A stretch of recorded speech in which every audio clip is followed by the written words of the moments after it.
남자친구가 저를 유학생 모임에 데려갔고 그곳에서 사람들 앞에서 프랑스어로 저를 비웃으며 제가 그저 한때의 장난감 같은 존재라고 말했어요. 하지만 제가 프랑스어로 축복을 건네자 그는 바보처럼 굳어버렸죠. 남자친구 민준이와 만난 지는 거의 1년이 다 되어갑니다. 그는 국내 명문대 불어불문학과 대학원생으로 유학생 조교일도 겸하고 있었죠. 평소에는 외국인 친구들이 많다고 늘 자랑하곤 했습니다. 저는 옆 학교에서 국어국문학과를 다니고 있었는데 성격이 외향적인 편은 아니라 인간관계도 단순했어요. 수업이 끝나면 도서관에 틀어박히는 게 일상이었죠. 민준이와 사귀면서 비로소 조금은 다른 삶의 색깔을 갖게 된 것 같아요.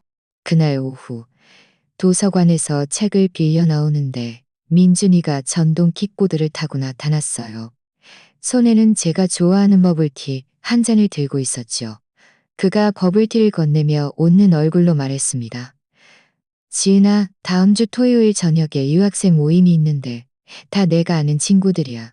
너도 같이 가서 구경할래? 저는 순간 멍하니 있다가 조금 망설였습니다. 사람이 많은 자리는 별로 좋아하지 않았고 특히 외국인 친구들과 어울려야 한다는 생각에 부담스러웠죠. 영어도 특별히 잘하는 편이 아닌데 그들이 프랑스어까지 쓸지도 모른다고 생각하니 벌써부터 소통에 문제가 생길 것 같았습니다. 제가 바로 대답하지 않자 민준이는 제 손을 잡고 흔들며 살짝 애교 섞인 말투로 졸랐습니다. 가자. 다 내가 아는 사람들이야. 그때 내가 통역해 줄게. 게다가 내 친구들한테 내 여자친구가 얼마나 멋진지 보여주고 싶기도 하고 그의 말에 마음이 따뜻해졌습니다. 민준이는 평소에 허풍이 좀 심하긴 했지만 저에게는 나름 세심한 편이었어요. 제가 좋아하는 것, 싫어하는 것을 알고 있었고 명절마다 작은 선물도 챙겨주었죠. 생각해보니 그의 친구들과 좀 더 어울리는 게 우리 관계를 더 돈독하게 만들 수도 있을 것 같았습니다. 그래서 고개를 끄덕이며 말했습니다. 하지만 그때 나 혼자 내버려 두면 안 돼. 제가 승낙하자 민준이는 아주 기뻐하며 제 머리를 쓰다듬었습니다. 걱정 마. 내가 꼭 옆에 있어 줄게. 아, 그리고 그때 예쁘게 입고 가서 좋은 인상을 남겨줘. 그날부터 저는 모임에 뭘 입고 갈지 고민하기 시작했습니다. 제 옷장에는 대부분 편안한 티셔츠와 청바지뿐이었고 조금 격식 있는 옷이라고는 작년 생일에 엄마가 사주신 아이보리색 원피스 한 벌뿐이었죠. 저는 그 원피스를 들고 거울 앞에서 한참을 대보다가도 왠지 모르게 예쁘지 않은 것 같아 유학생들 앞에서 너무 평범해 보일까봐 걱정했습니다. 금요일 저녁 민준이가 저를 찾아왔을 때 제가 여전히 옷장을 보며 한숨을 쉬고 있는 것을 보고 웃으며 말했습니다. 너 그 아이보리색 원피스 예쁘던데? 깔끔하고 기품 있어 보여. 굳이 새 옷 살 필요 없어. 게다가 너는 원래 예쁘니까 뭘 입어도 예쁠 거야. 비록 저를 달래는 말인 줄 알면서도 마음은 한결 편안해졌습니다. 하지만 다시 생각해보니 모임에는 분명 예쁜 여자들도 많이 올 텐데 게다가 민준이는 유학생 중에 예쁜 외국인 여자들이 많다고 늘 말했기에 내심 신경이 쓰였습니다. 다음 날 아침 저는 일부러 일찍 일어나 학교 근처 백화점에 갔습니다. 거의 3시간 동안 둘러본 끝에 한 옷가게에서 여는 파란색 쉬폰 원피스를 발견했습니다. 목 부분에는 작은 레이스 장식이 있었고 치마는 몸매를 살려주며 예쁘게 떨어졌죠. 가격이 싼 편은 아니었습니다. 유격만 원이 넘는 돈이었는데 거의 제 한 달 생활비에 육박했죠. 한참을 망설이다가 이런 모임에 가는 건 흔치 않은 일이니 민준이에게 창피를 주면 안 된다는 생각에 이를 악물고 샀습니다.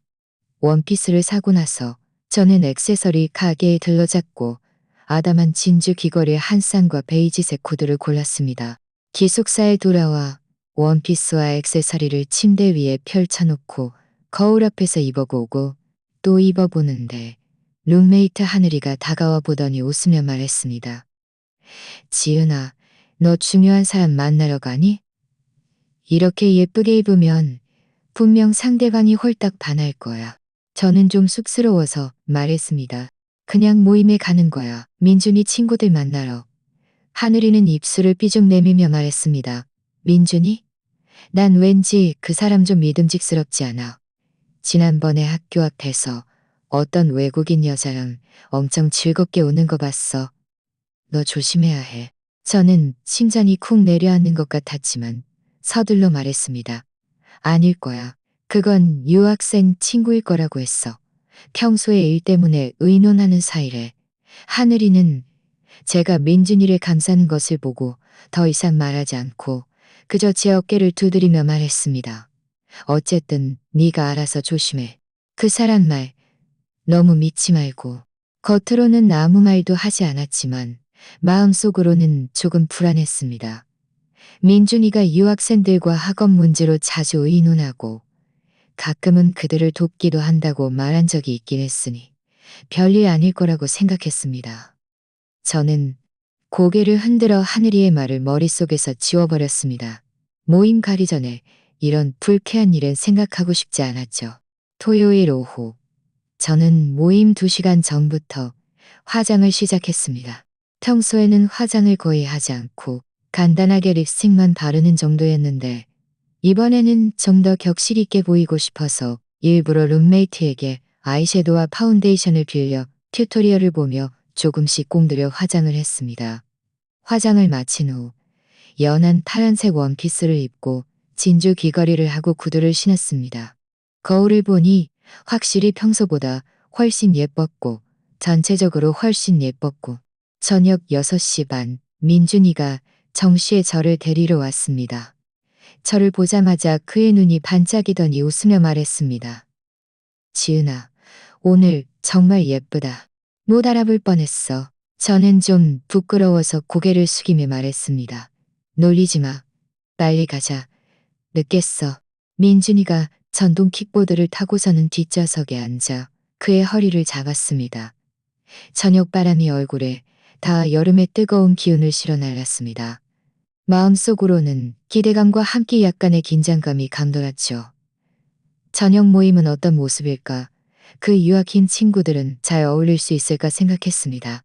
그 평범해 보이는 모임이 민준이의 진짜 모습을 보게 할 줄은 전혀 예상하지 못했습니다. 거의 20분 정도 달렸을까. 민준이가 한 아파트 단지 9에 전동 킥보드를 세웠습니다. 그 단지는 우리 학교에서 그리 멀지 않았고 꽤 고급스러워 보였습니다. 안에는 모두 단독주택들이 있었죠. 민준이는 저를 이끌고 한 빌라 문 앞에 도착해 놓고 했습니다. 곧바로 문이 열렸는데 금발의 푸른 눈을 가진 외국인 남학생이 유창한 한국어로 말했습니다. 민준아, 이제야 왔네. 민준이는 그의 어깨를 두드리며 웃었습니다. 길이 좀 막혔어. 소개해줄게. 이쪽은 내 여자친구 지은이야. 그러고는 저에게 말했습니다. 지은아, 이쪽은 피에르야. 프랑스에서 온 유학생인데 평소에 프랑스 문학에 대해 자주 같이 토론해. 저는 서둘러 피에르에게 웃으며 안녕하세요 라고 말했습니다. 피에르도 웃으며 저에게 인사했고 프랑스어로 한마디 덧붙였는데 저는 알아듣지 못하고 그저 민준이를 멍하니 바라보았습니다. 민준이가 서둘러 통역해 주었습니다. 그가 너 정말 예쁘다고 온 걸 환영한다고 말했어. 저는 얼굴이 붉어져 그들을 따라 빌라 안으로 들어갔습니다. 문을 열고 들어가자마자 거실에는 이미 꽤 많은 사람들이 와 있었습니다. 20명 정도 되는 외국인과 한국인들이 삼삼오오 모여 이야기를 나누고 있었고 손에는 와인잔을 들고 있었죠. 음식 냄새와 은은한 향수 냄새가 섞여 있었습니다. 민준이가 저를 자기 옆으로 끌어당겨 귓속말했습니다. 너 여기 앉아 있어. 난 피에르랑 인사 좀 하고 올게. 금방 다시 와서 너랑 있어줄게. 말을 마친 그는 샴페인 2잔을 들고 피에르 쪽으로 걸어갔고 저를 소파 옆에 홀로 남겨두었습니다. 저는 소파에 앉아 낯선 얼굴들을 보며 마음이 좀 불안했습니다. 사람들은 열띤 대화를 나누고 있었는데 어떤 이들은 한국어로 어떤 이들은 영어로 소통하고 있었죠. 저는 끼어들 틈이 없어 그저 주스 한 잔을 들고 홀짝홀짝 마시며 민준이가 빨리 돌아오기를 바랐습니다. 그때 빨간 원피스를 입은 한 여학생이 다가왔습니다. 그녀는 예쁜 곱슬머리를 어깨에 늘어뜨리고 있었고 손에는 고급스러운 핸드백을 들고 있었죠. 그녀는 저를 위아래로 훑어보더니 웃으며 말했습니다. 내가 민준이 여자친구구나. 나는 서연이라고 해. 불어불문학과인데 민준이랑 동기야. 저는 서둘러 일어나 말했습니다. 안녕하세요. 저는 지은이에요. 서연이는 제 옆에 앉아 테이블에 놓인 과일을 한 입 먹더니 무심한 듯 말했습니다. 민준이랑 만난 지 얼마나 됐어. 그가 평소에 우리한테 너 자랑 많이 했을 텐데. 저는 좀 쑥스러워서 말했습니다. 거의 1년 됐어요. 그가 가끔 언니들 얘기도 하곤 했어요. 서연이는 웃으며 더 이상 말하지 않았지만 그녀의 눈빛에는 제가 알 수 없는 미묘한 감정이 담겨 있었습니다. 저는 그 자리에 앉아 마음이 점점 더 불안해졌습니다. 이 모임이 제가 상상했던 것과는 좀 다른 것 같았습니다. 저는 소파에 앉아 주스잔을 꽉 쥐고 있었는데 손가락 마디가 하얗게 변할 정도였습니다. 서연이는 제 옆에 앉아 지나가는 사람들과 가끔 인사하고 때로는 몇몇 외국인 유학생들과 프랑스어로 몇 마디 나누기도 했는데 그 어조가 매우 친근했습니다. 저는 그 시끄러운 프랑스어를 한마디도 알아듣지 못하고 그저 고개를 숙여 핸드폰을 만지는 척했습니다. 사실 화면은 아무것도 켜져 있지 않았죠. 그저 민준이가 빨리 와주기를 바랄 뿐이었습니다. 그렇게 기다린 시간이 거의 30분 정도 되었을까. 저는 고개를 들어 피에르 쪽을 보았습니다. 민준이가 몇몇 외국인 남학생들과 함께 샴페인 잔을 들고 활짝 웃으며 뭔가 계속 말하고 있는 것이 보였습니다. 입 모양을 보니 프랑스어를 하는 것 같았죠. 그는 가끔 저 있는 쪽을 흘끗 보았지만 그저 스쳐 지나갈 뿐 전혀 다가올 의사가 없어 보였습니다. 마음이 좀 언짢았습니다. 분명 집을 나서기 전에는 내내 옆에 있어주겠다고 했는데 막상 여기에 오니 저를 혼자 내버려 두고 친구들과 열띤 대화를 나누고 있었던 거죠. 저는 주스를 들고 그에게 다가가고 싶었지만 그 외국인 친구들에게 어떻게 인사해야 할지 몰라 다시 앉았습니다. 그때 서연이가 다가와 작은 케이크 한 조각을 건네며 말했습니다. 이거 한번 먹어봐. 케에르 엄마가 만든 프랑스 정통 티라미수인데 맛이 정말 좋아. 저는 케이크를 받아들고 고맙다고 말한 뒤 작게 한 입 베어 물었습니다. 케이크는 정말 맛있었습니다. 달콤하면서도 느끼하지 않고 은은한 커피 향이 났죠. 하지만 마음이 답답해서 제대로 맛을 느낄 수가 없었습니다. 서연이가 웃으며 말했습니다. 민준이가 평소에 너랑 있을 때 우리 불어불문학과 얘기 많이 했을 텐데. 그 사람 우리 과에서 인기 정말 많아. 프랑스어도 잘하고 사람도 싹싹해서 여자애들이 많이 좋아해. 케이크를 든 제 손이 멈칫했습니다. 저는 억지로 웃으며 말했습니다. 그가 그런 얘기는 별로 안 했어요. 그냥 평소에 같이 수업 듣고 문제 토론한다고만 했어요. 서연이는 눈썹을 치켜뜨며 장난기 어린 눈빛으로 말했습니다. 그럼 그가 말이랑 있었던 일은 얘기 안 했어? 말이? 저는 순간 멍해졌습니다. 마리가 누군데요? 서연이가 말하려는데 누군가 그녀의 이름을 불렀습니다. 카메라를 든 외국인 여학생이 서연이에게 사진 찍으러 오라고 손짓했죠. 서연이는 제 어깨를 두드리며 말했습니다. 나 먼저 좀 다녀올게. 그러고는 웃으며 달려갔습니다. 저는 그 자리에 앉아 마음속이 의문으로 가득 찼습니다. 마리가 누구지? 왜 서연이가 그 이름을 언급했을 때 눈빛이 이상했을까? 혹시 민준이와 이말이라는 사람 사이에 뭔가 특별한 관계라도 있는 걸까? 생각할수록 불안해서 핸드폰을 꺼내 민준이에게 언제 올 거냐고 메시지를 보내려다가도 왠지 투정 부리는 것 같아 그만두었습니다. 어쩌면 그저 친구들과 대화에 몰두한 것일 수도 있으니 제가 너무 예민하게 굴 필요는 없을지도 모른다고 생각했죠. 다시 10여 분이 흘렀을까 민준이가 드디어 제게 다가왔습니다. 손에는 샴페인 잔을 들고 저에게 건네며 말했습니다. 지은아 이거 프랑스산 레드와인인데 맛이 좋아. 한번 마셔봐. 저는 와인잔을 받아들었지만 마시지 않고 그를 바라보며 말했습니다. 아까는 왜 안 왔어? 나 혼자 여기 앉아 있으려니 누구랑 말해야 할지도 모르겠고. 민준이는 순간 멍해졌고 마치 저를 혼자 내버려 둔 것을 이제야 기억해낸 듯 했습니다. 서둘러 말했습니다. 미안해. 피에르랑 얘기하다가 너무 몰두해서 시간 가는 줄 몰랐어. 화내지 마. 내가 지금 너랑 있어줘 왔잖아. 그가 말하면서 제 옆에 앉아 어깨를 감싸려 하자 저는 무의식적으로 옆으로 몸을 움직여 그의 손을 피했습니다. 저는 여전히 마음이 좀 불편해서 말투도 차가워졌습니다. 뭘 그렇게 오랫동안 얘기했어?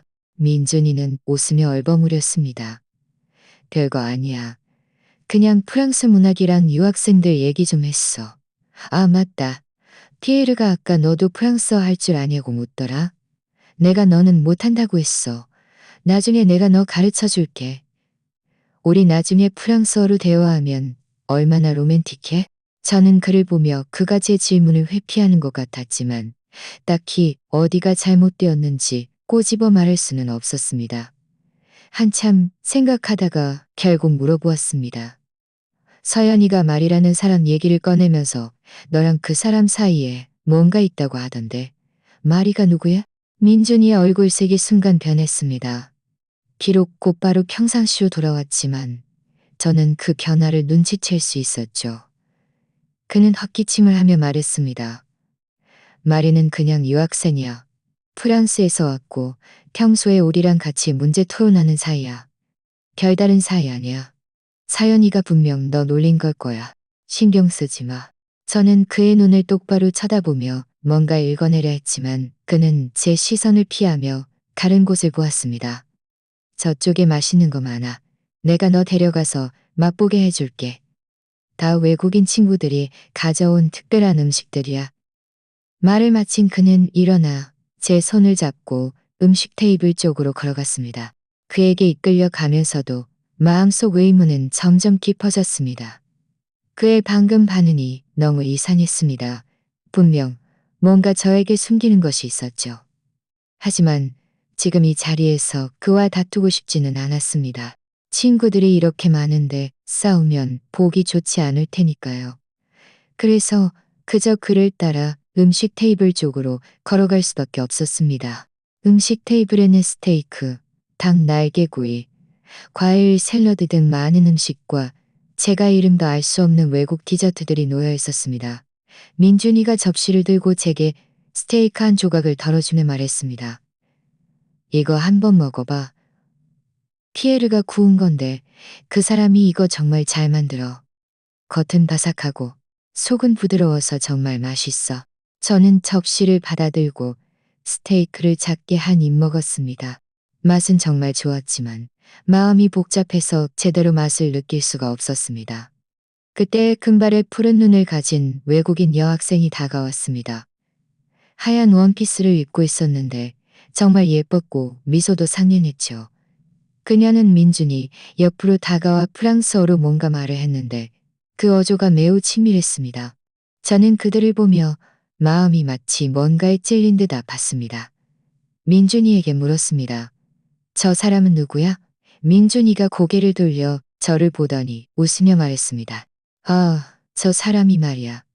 내가 너한테 말했던 프랑스 유학생. 정말 좋은 사람이야. 평소에 내가 프랑스어 자료 정리하는 걸 많이 도와줘. 아, 그가 말이었군요. 저는 그가 저를 쳐다보는 것을 보았는데 그의 눈빛에는 뭔가 이상한 기색이 담겨 있었습니다. 마치 저를 평가하는 듯했죠. 저는 서둘러 고개를 숙여 스테이크를 계속 먹었지만 마음은 점점 더 불안해졌습니다. 마리는 민준이와 몇 마디 나누더니 몸을 돌려 떠났습니다. 떠나기 전에도 저를 한 번 더 흘끗 보았죠. 민준이가 제가 아무 말도 하지 않자 웃으며 말했습니다. 마리는 좋은 사람이야. 다만 한국어를 잘 못해서 평소에 그 사람하고는 프랑스어로 대화해야 해. 너무 깊이 생각하지 마. 그 사람하고 나는 그냥 평범한 친구 사이야. 저는 아무 말도 하지 않고 그저 고개를 끄덕였습니다. 더 이상 묻고 싶지 않았습니다. 물어봐도 그가 진실을 말해줄 리 없다고 생각했죠. 저는 주변의 시끄러운 사람들과 알아들을 수 없는 프랑스어와 영어를 들으며 갑자기 너무 외로움을 느꼈습니다. 심지어 이 모임에 온 것을 후회하기도 했죠. 그때 피에르가 다가와 마이크를 들고 웃으며 말했습니다. 여러분, 오늘 모임에 와주셔서 감사합니다. 이제 우리 게임 하나 할까요? 각자 나와서 몇 마디씩 자기소개를 하거나 재미있는 이야기를 하나씩 나눠보는 건 어때요? 모두가 환호하며 동의했습니다. 피에르는 마이크를 옆에 있던 외국인 남학생에게 건넸고 게임이 그렇게 시작되었습니다. 사람들은 무대에 올라와 몇 마디씩 말을 했습니다. 어떤 이는 한국어로, 어떤 이는 프랑스어로, 또 어떤 이는 영어와 한국어를 섞어 말하기도 했죠. 아래에 있는 사람들은 모두 박수를 쳤습니다. 곧 민준이 차례가 되었습니다. 피에르가 마이크를 민준이에게 건네며 웃었습니다. 민준아, 네 차례야. 모두에게 몇 마디 하죠. 프랑스어로 하는 게 좋겠어. 네 프랑스어 실력이 얼마나 늘었는지 우리도 들어보게. 민준이는 마이크를 받아들고 사람들 가운데로 걸어가 웃으며 말했습니다. 그럼 제가 프랑스어로 몇 마디 하겠습니다. 그는 목을 가다듬고 프랑스어로 말하기 시작했습니다. 저는 아래에 서서 그를 보았는데 비록 한마디도 알아들을 수 없었지만 그가 매우 자신감 넘치고 입가에는 미소가 눈빛에는 자랑스러움이 가득하다는 것을 알 수 있었습니다. 주변의 유학생들은 모두 진지하게 듣고 있었고 때로는 고개를 끄덕이며 칭찬하기도 했죠. 거의 1분 정도 말했을까. 민준이가 말을 멈추자마자 아래에서는 곧바로 박수갈채가 터져 나왔습니다. 피에르가 다가가 그의 어깨를 두드리며 프랑스어로 뭔가 말을 했는데 그를 칭찬하는 것 같았습니다. 민준이는 웃으며 대답한 후 다음 사람에게 마이크를 건넸습니다. 그는 제 옆으로 돌아와 자랑스럽게 말했습니다. 어때? 내 프랑스어 실력이 많이 늘었다고 칭찬했어. 저는 그를 보며 만감이 교차했습니다. 무슨 말을 해야 할지 몰랐죠. 이 모임이 점점 더 이상해지는 것 같았고 뭔가 좋지 않은 일이 일어날 것만 같았습니다. 하지만 딱히 뭐라고 말할 수 없어 그저 묵묵히 서서 모임이 빨리 끝나기를 바랐습니다. 게임은 계속되었고 말이 차례가 되었습니다. 그녀는 마이크를 들고 먼저 한국어로 모두에게 인사했습니다. 한국어를 배운 지 얼마 되지 않아 서툴지만 양해해 달라고 말했죠. 그러고는 프랑스어로 말을 이어갔는데 말하는 속도는 빠르지 않았고 목소리는 부드러웠습니다. 아래에 있는 사람들은 모두 진지하게 들었습니다. 마리가 말을 마치자 피에르가 선두로 박수를 치며 웃었습니다. 말이 한국어 실력이 정말 많이 늘었네. 프랑스어는 말할 것도 없고. 아 맞다. 마리 너 아까 모두에게 나누고 싶은 기쁜 소식이 있다고 하지 않았어? 지금 말해줘도 돼. 마리는 수줍은 미소를 지으며 민준이를 한번 쳐다본 후 프랑스어로 말하기 시작했습니다. 저는 아래에 서서 여전히 한마디도 알아들을 수 없어 민준이를 바라보며 그가 통역해 주기를 바랐습니다. 하지만 민준이는 마리를 뚫어지게 쳐다보고 있었고 그의 눈빛에는 제가 한 번도 본 적 없는 다정함이 가득했습니다. 제 시선을 전혀 알아채지 못했죠. 마리가 말을 마치자 아래에서는 환호성이 터져 나왔습니다. 피에르도 다가가 그녀를 안아주며 축하한다고 말했습니다. 저는 더 어리둥절해져 민준이의 소매를 잡아당기며 말했습니다. 그가 방금 뭐라고 했어? 왜 다들 그렇게 기뻐하는 거야? 민준이는 그제야 정신을 차리고 대충 얼버무렸습니다.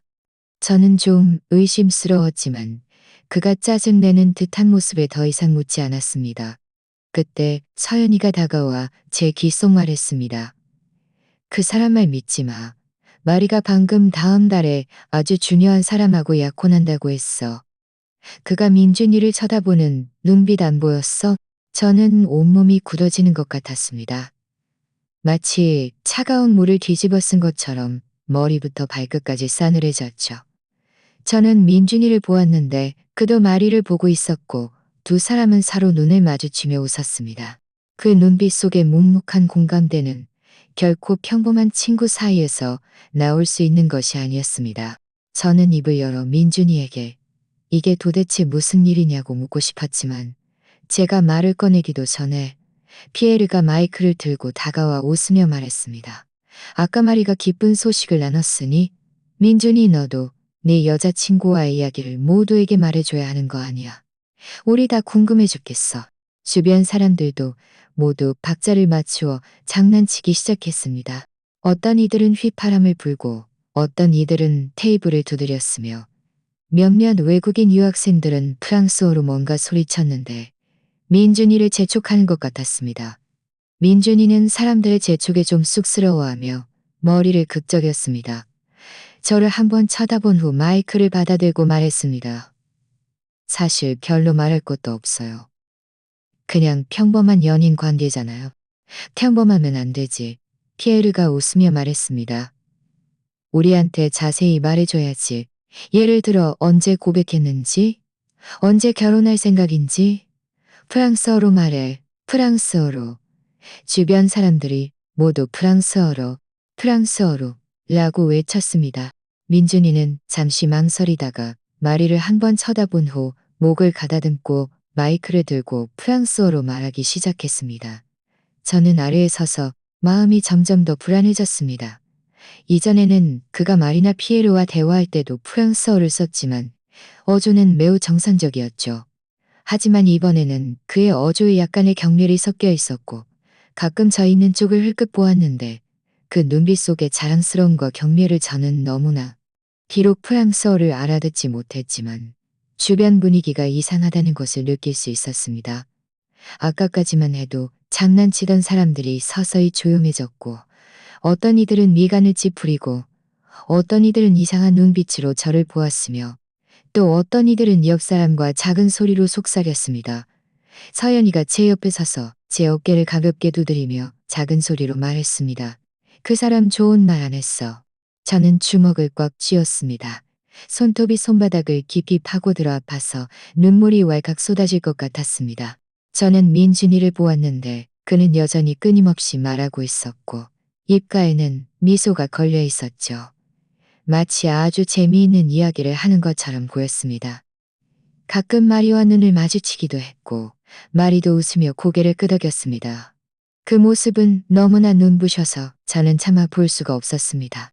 드디어 민준이가 말을 마쳤습니다. 그는 마이크를 피에르에게 건넸는데 아래는 침묵만이 흘렀습니다. 이전의 박수와 환호는 없었고 오히려 좀 어색했죠. 피에르가 마이크를 들고 헛기침을 하며 뭔가 말하려는데 그가 말을 꺼내기도 전에 한 외국인 남학생이 일어나 프랑스어로 민준이에게 뭔가 말을 했습니다. 그 어조는 좀 화가 난 것 같았습니다. 민준이는 미간을 찌푸리며 그 남학생과 프랑스어로 말다툼을 시작했습니다. 두 사람은 점점 더 격해졌고 목소리도 점점 커졌죠. 저는 옆에 서서 발만 동동 굴렀습니다. 그들이 뭘 다투는지 몰라 그저 서연이의 팔을 잡고 물었습니다. 그들이 뭐라고 하는 거야? 민준이가 방금 뭐라고 말한 거야? 서연이는 한숨을 쉬며 얼굴색도 좋지 않았습니다. 작은 소리로 말했습니다. 그가 프랑스어로 모두에게 말했어. 너와 사귀는 건 그저 장난이고 네가 순진해서 속이기 쉽다고 생각한다고. 프랑스어도 못해서 너와는 공통 언어가 없다고도 했어.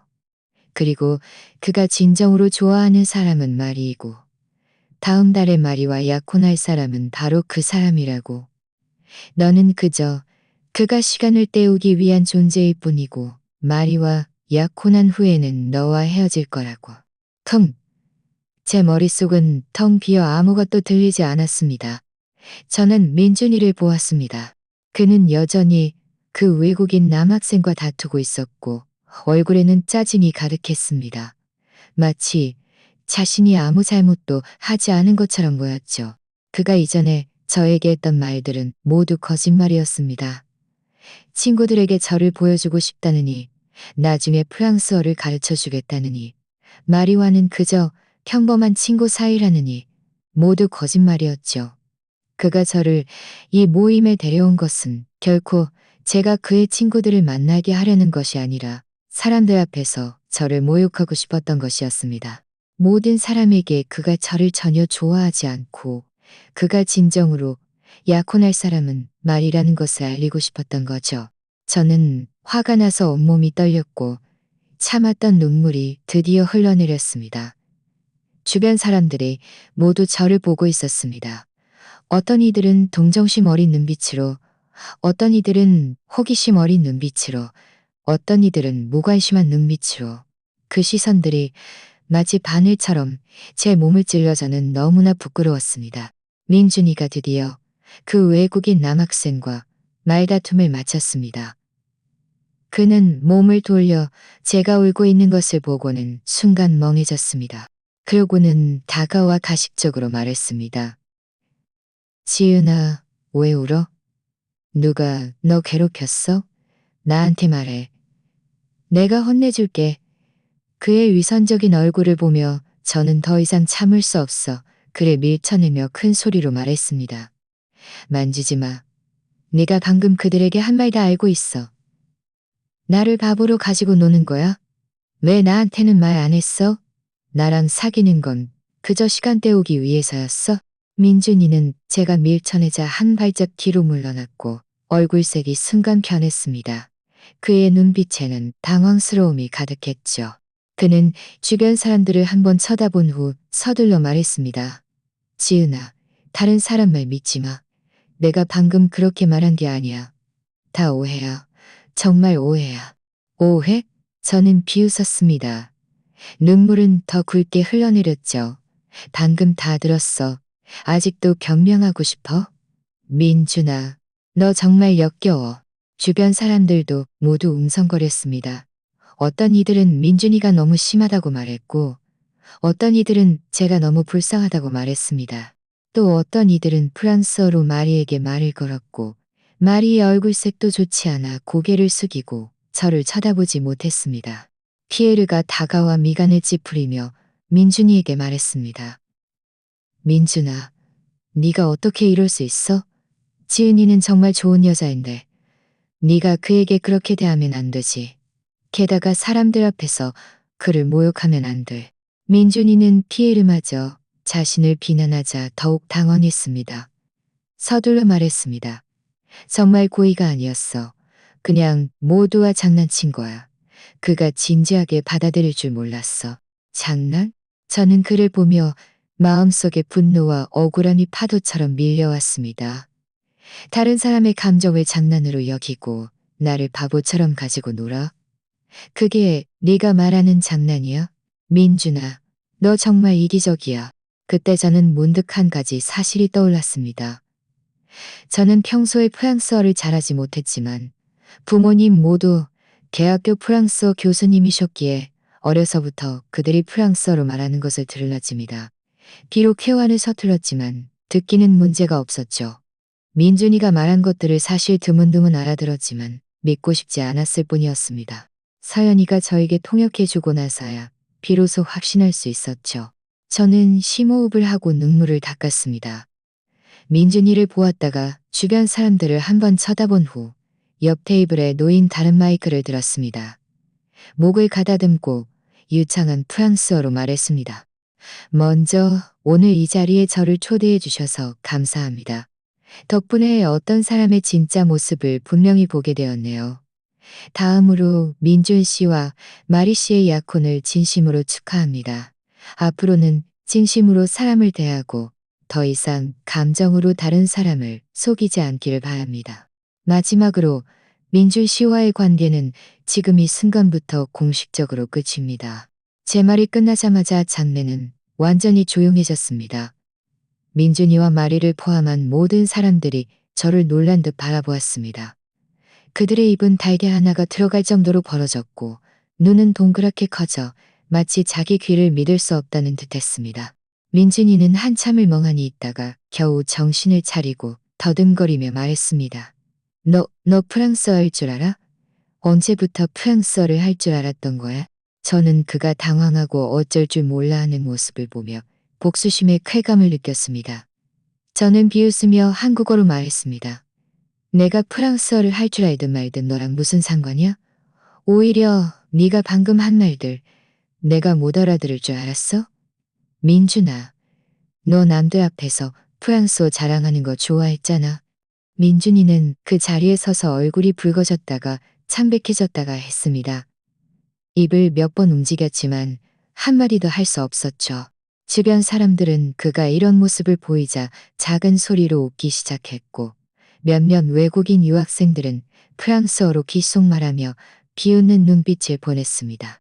마리도 다가와 민준이의 팔을 잡아당기며 서툰 한국어로 말했습니다. 민준아, 이게 도대체 무슨 일이야? 그가 어떻게 프랑스어를 할 줄 알아? 민준이는 그제야 정신을 차리고 마리의 손을 뿌리치며 저를 가리켰습니다. 네가 프랑스어를 할 줄 알면 왜 나한테 말 안 했어? 너 일부러 나 놀린 거지? 저는 그가 적반하장으로 나오는 모습을 보며 어이가 없어서 웃음이 나왔습니다.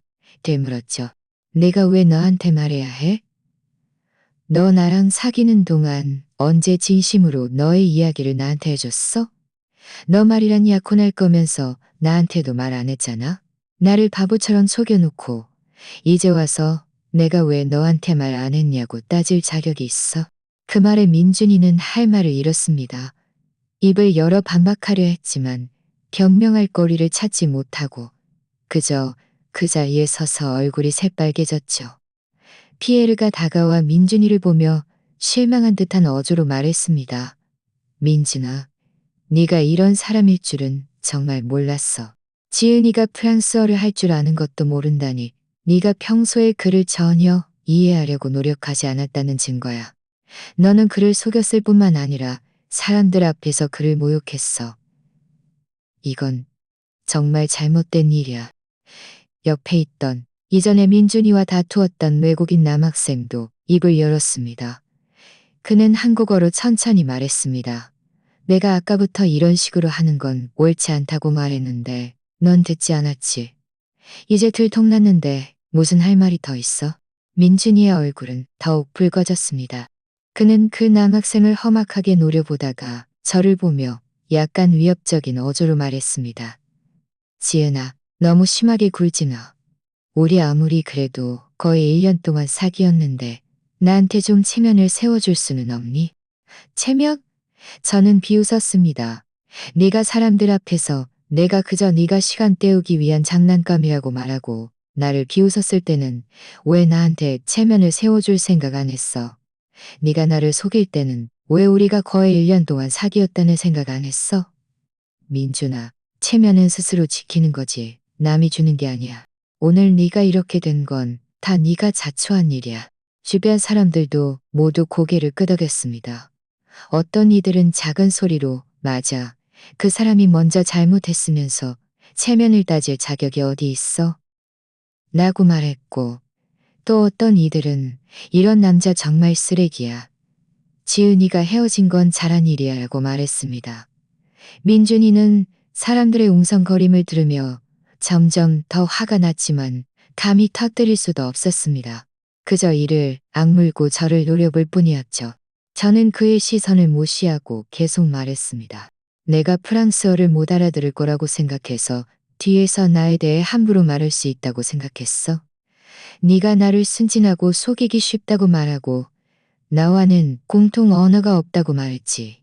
내가 보기에는 진정으로 공통 언어가 없는 건 너와 진정성이라는 단어 같아. 너 나랑 사귄 건 혹시 내가 평소에 너한테 쩔쩔매고 다루기 쉬워서였니? 민준이는 제 말에 자신의 속마음을 들킨 듯 눈빛에 당황스러움이 스쳤습니다. 서둘러 말했습니다. 아니야, 그게 아니었어. 나는 그냥 뭐? 저는 그의 말을 끊었습니다.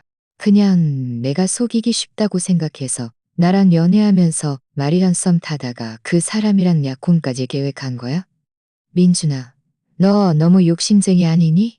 동시에 2명의 여자친구를 가지고 싶고 나를 네 예비 여친으로 삼고 싶었던 거야? 그게 가능할 거라고 생각해? 마리는 이 말을 듣고 얼굴색이 변했습니다. 그녀는 민준이를 보며 의문과 분노가 가득한 눈빛으로 말했습니다. 민준아, 그가 하는 말이 사실이야? 너 그와 사귀는 동안에도 나한테는 너만 좋아한다고 약속했는데 너도 나를 속인 거야? 민준이는 이제 완전히 당황했습니다. 그는 서둘러 마리의 손을 잡고 해명했습니다. 말해, 그 사람 말 믿지 마. 그 사람하고 나는 그냥 평범한 친구야. 너한테만 진심이야. 나는 한 번도 너를 속인 적 없어. 아니야. 마리가 그의 손을 뿌리치며 한 발짝 뒤로 물러났습니다. 나는 거짓말쟁이 남자친구 필요 없어. 우리 약혼 취소하자. 말을 마친 마리는 몸을 돌려 떠나려 했습니다. 민준이는 서둘러 쫓아가 그녀의 팔을 잡고 말했습니다. 마리, 화내지 마. 내가 잘못했어. 한 번만 더 기회를 줘. 제발, 나는 너 없으면 안 돼. 마리는 힘껏 그의 손을 뿌리치며 차갑게 말했습니다. 나는 이미 너한테 기회를 줬어. 네가 스스로 소중히 여기지 않은 거야. 너 같은 사람은 결코 다른 사람의 사랑을 받을 자격 없어. 우리 앞으로 다시는 연락하지 마. 말을 마친 마리는 뒤도 돌아보지 않고 떠났습니다. 민준이는 다시 쫓아가려 했지만 피에르가 그를 막았습니다. 피에르가 말했습니다. 민준아, 쫓아가지 마. 지금 쫓아가도 소용없어. 네가 스스로 그를 상처 준 거야. 민준이는 마리의 뒷모습을 보다가 주변 사람들의 비웃는 시선을 보더니 갑자기 감정을 주체하지 못하고 저에게 소리쳤습니다. 다 너 때문에 마리가 나랑 헤어진 거야. 지은아, 나는 너를 증오해. 저는 그가 히스테리 부리는 모습을 보며 아무런 감정의 동요도 느끼지 못했습니다. 그저 해방감만 느껴질 뿐이었죠. 저는 침착하게 말했습니다. 나를 증오할 필요 없어. 네 자신을 증오해. 네가 스스로 욕심 많고 이기적이며 거짓말쟁이라서 오늘 이 지경이 된 거야. 만약 네가 나를 속이지 않았다면 나도 너를 폭로하지 않았을 거고 마리도 진실을 알지 못했을 거야. 이 모든 건 네가 자초한 일이야. 민준이가 또 뭔가 말하려 했지만 피에르와 몇몇 외국인 친구들이 그를 끌고 갔습니다. 피에르는 떠나기 전에 저에게 말했습니다. 지은아, 미안해. 오늘 일로 네가 상처받았을 텐데 앞으로 도움이 필요하면 언제든지 나를 찾아와. 저는 고개를 끄덕이며 고맙다고 말했습니다. 주변 사람들도 서서히 흩어졌습니다. 어떤 이들은 떠나기 전에 저에게 지은아, 슬퍼하지 마. 그런 쓰레기 같은 남자한테 상처받을 가치 없어라고 말했고 또 어떤 이들은 너 정말 용감했어. 잘했어라고 말했습니다. 서연이가 제 옆으로 다가와 어깨를 두드리며 말했습니다. 지은아, 너 방금 정말 멋졌어. 민준이 그 쓰레기 같은 남자 말문 막히게 만들었잖아. 진작 그랬어야 했어. 네가 얼마나 대단한지 보여줬어야지. 저는 웃으며 말했습니다. 고마워 언니. 언니가 마리가 약혼한다는 사실을 알려주지 않았다면 나 아직도 속고 있었을 거야. 서연이는 손을 저으며 나한테 뭘 고맙다고 그래? 나 진작에 민준이 마음에 안 들었어. 왠지 믿음직스럽지 않다고 생각했는데 이렇게 쓰레기일 줄이야. 앞으로는 그 사람하고 다시는 어울리지 마. 그럴 가치 없어. 저는 고개를 끄덕였습니다. 서연이에게 정말 고마웠습니다. 그가 아니었다면 저는 오늘 더 비참했을지도 모릅니다.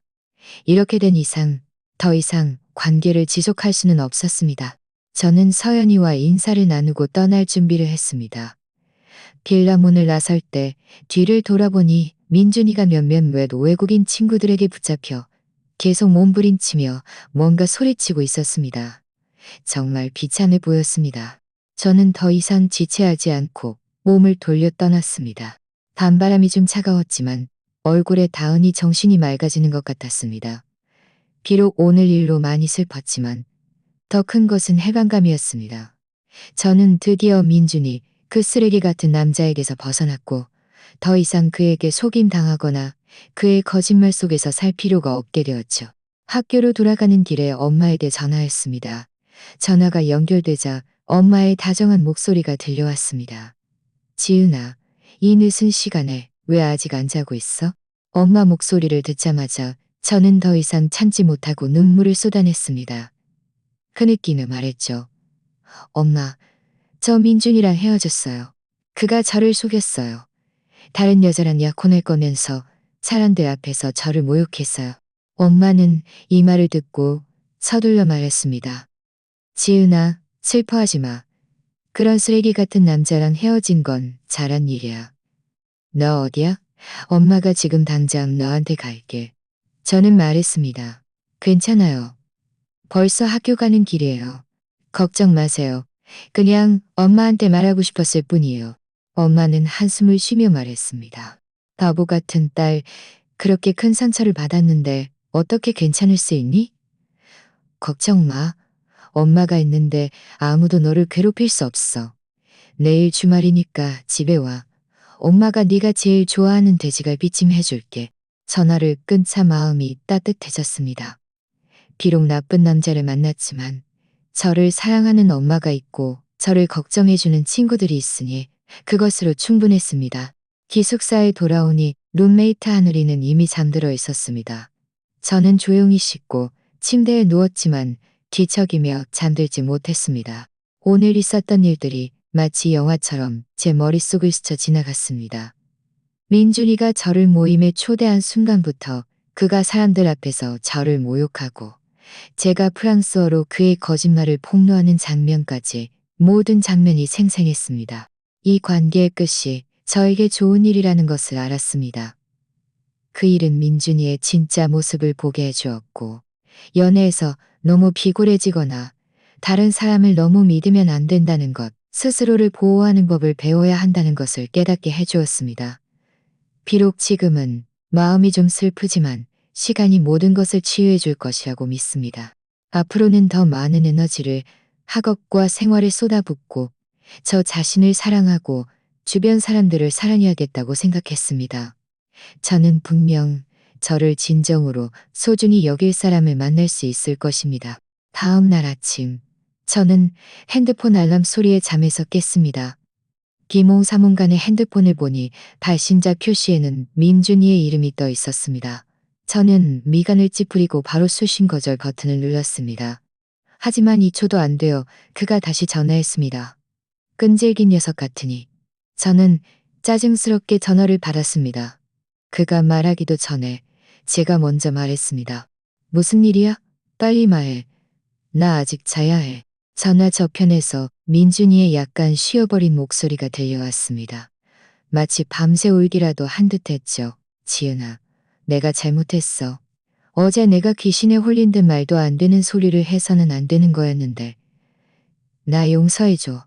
우리 헤어지지 말자. 응? 저는 비웃었습니다. 겨우 하룻밤 만에 어제의 히스테리에서 저자세로 변하다니. 정말 얼굴색 바꾸는 데는 도 같은 사람이었습니다. 네가 잘못한 게 아니라 내가 잘못했어. 그때 눈이 멀어서 네가 어떤 사람인지 알아보지 못한 내 잘못이야. 우리 이미 헤어졌어. 더 이상 할 말 없어. 아니야, 지은아. 내 말 좀 들어봐. 민준이가 서둘러 말했습니다. 어제 나랑 마리는 아무 사이도 아니었어. 그냥 그 사람이 일방적으로 그랬던 거야. 나는 그 사람한테 아무 감정도 없어. 내 마음속에는 너밖에 없어. 어제 모임에서 그렇게 말한 건 다 피해를 한 그 사람들이 부추겨서 그런 거야. 그냥 허세 부리려고 했던 건데 네가 진짜로 받아들일 줄 몰랐어. 허세? 저는 그의 말을 끊었습니다. 네가 프랑스어로 나를 장난감이라고 속이기 쉽다고 말했을 때도 허세 부린 거야? 네가 말이랑 눈 마주치며 웃었을 때도 허세 부인 거야? 민준아, 너는 거짓말을 해도 좀 그럴듯하게 해. 이런 구멍투성이 변명을 네 자신은 믿어. 민준이는 제 말에 몇 초 동안 침묵했습니다. 그러고는 다른 변명을 찾았습니다. 내가 말이랑 좀 애매한 관계였던 건 인정해. 하지만 그 사람하고 약혼할 생각은 없었어. 다 그 사람이 오해한 거야. 그냥 그 사람이 외국인 유학생이라서 그 사람하고 잘 지내면 나중에 내가 유학 갈 때 도움이 될 거라고 생각했어. 그 사람하고의 관계는 다 가식이었어. 내가 진정으로 좋아하는 사람은 너야. 가식? 약혼까지 말할 정도가 가식이라고? 저는 그의 말이 우습고 화가 났습니다. 내가 예전처럼 네가 대충 얼버무리면 바로 믿을 거라고 생각하는 거야? 민준아, 나는 더 이상 너한테 쩔쩔매던 이전의 지은이가 아니야. 네 그런 말들은 다른 사람이나 속이는 데 써.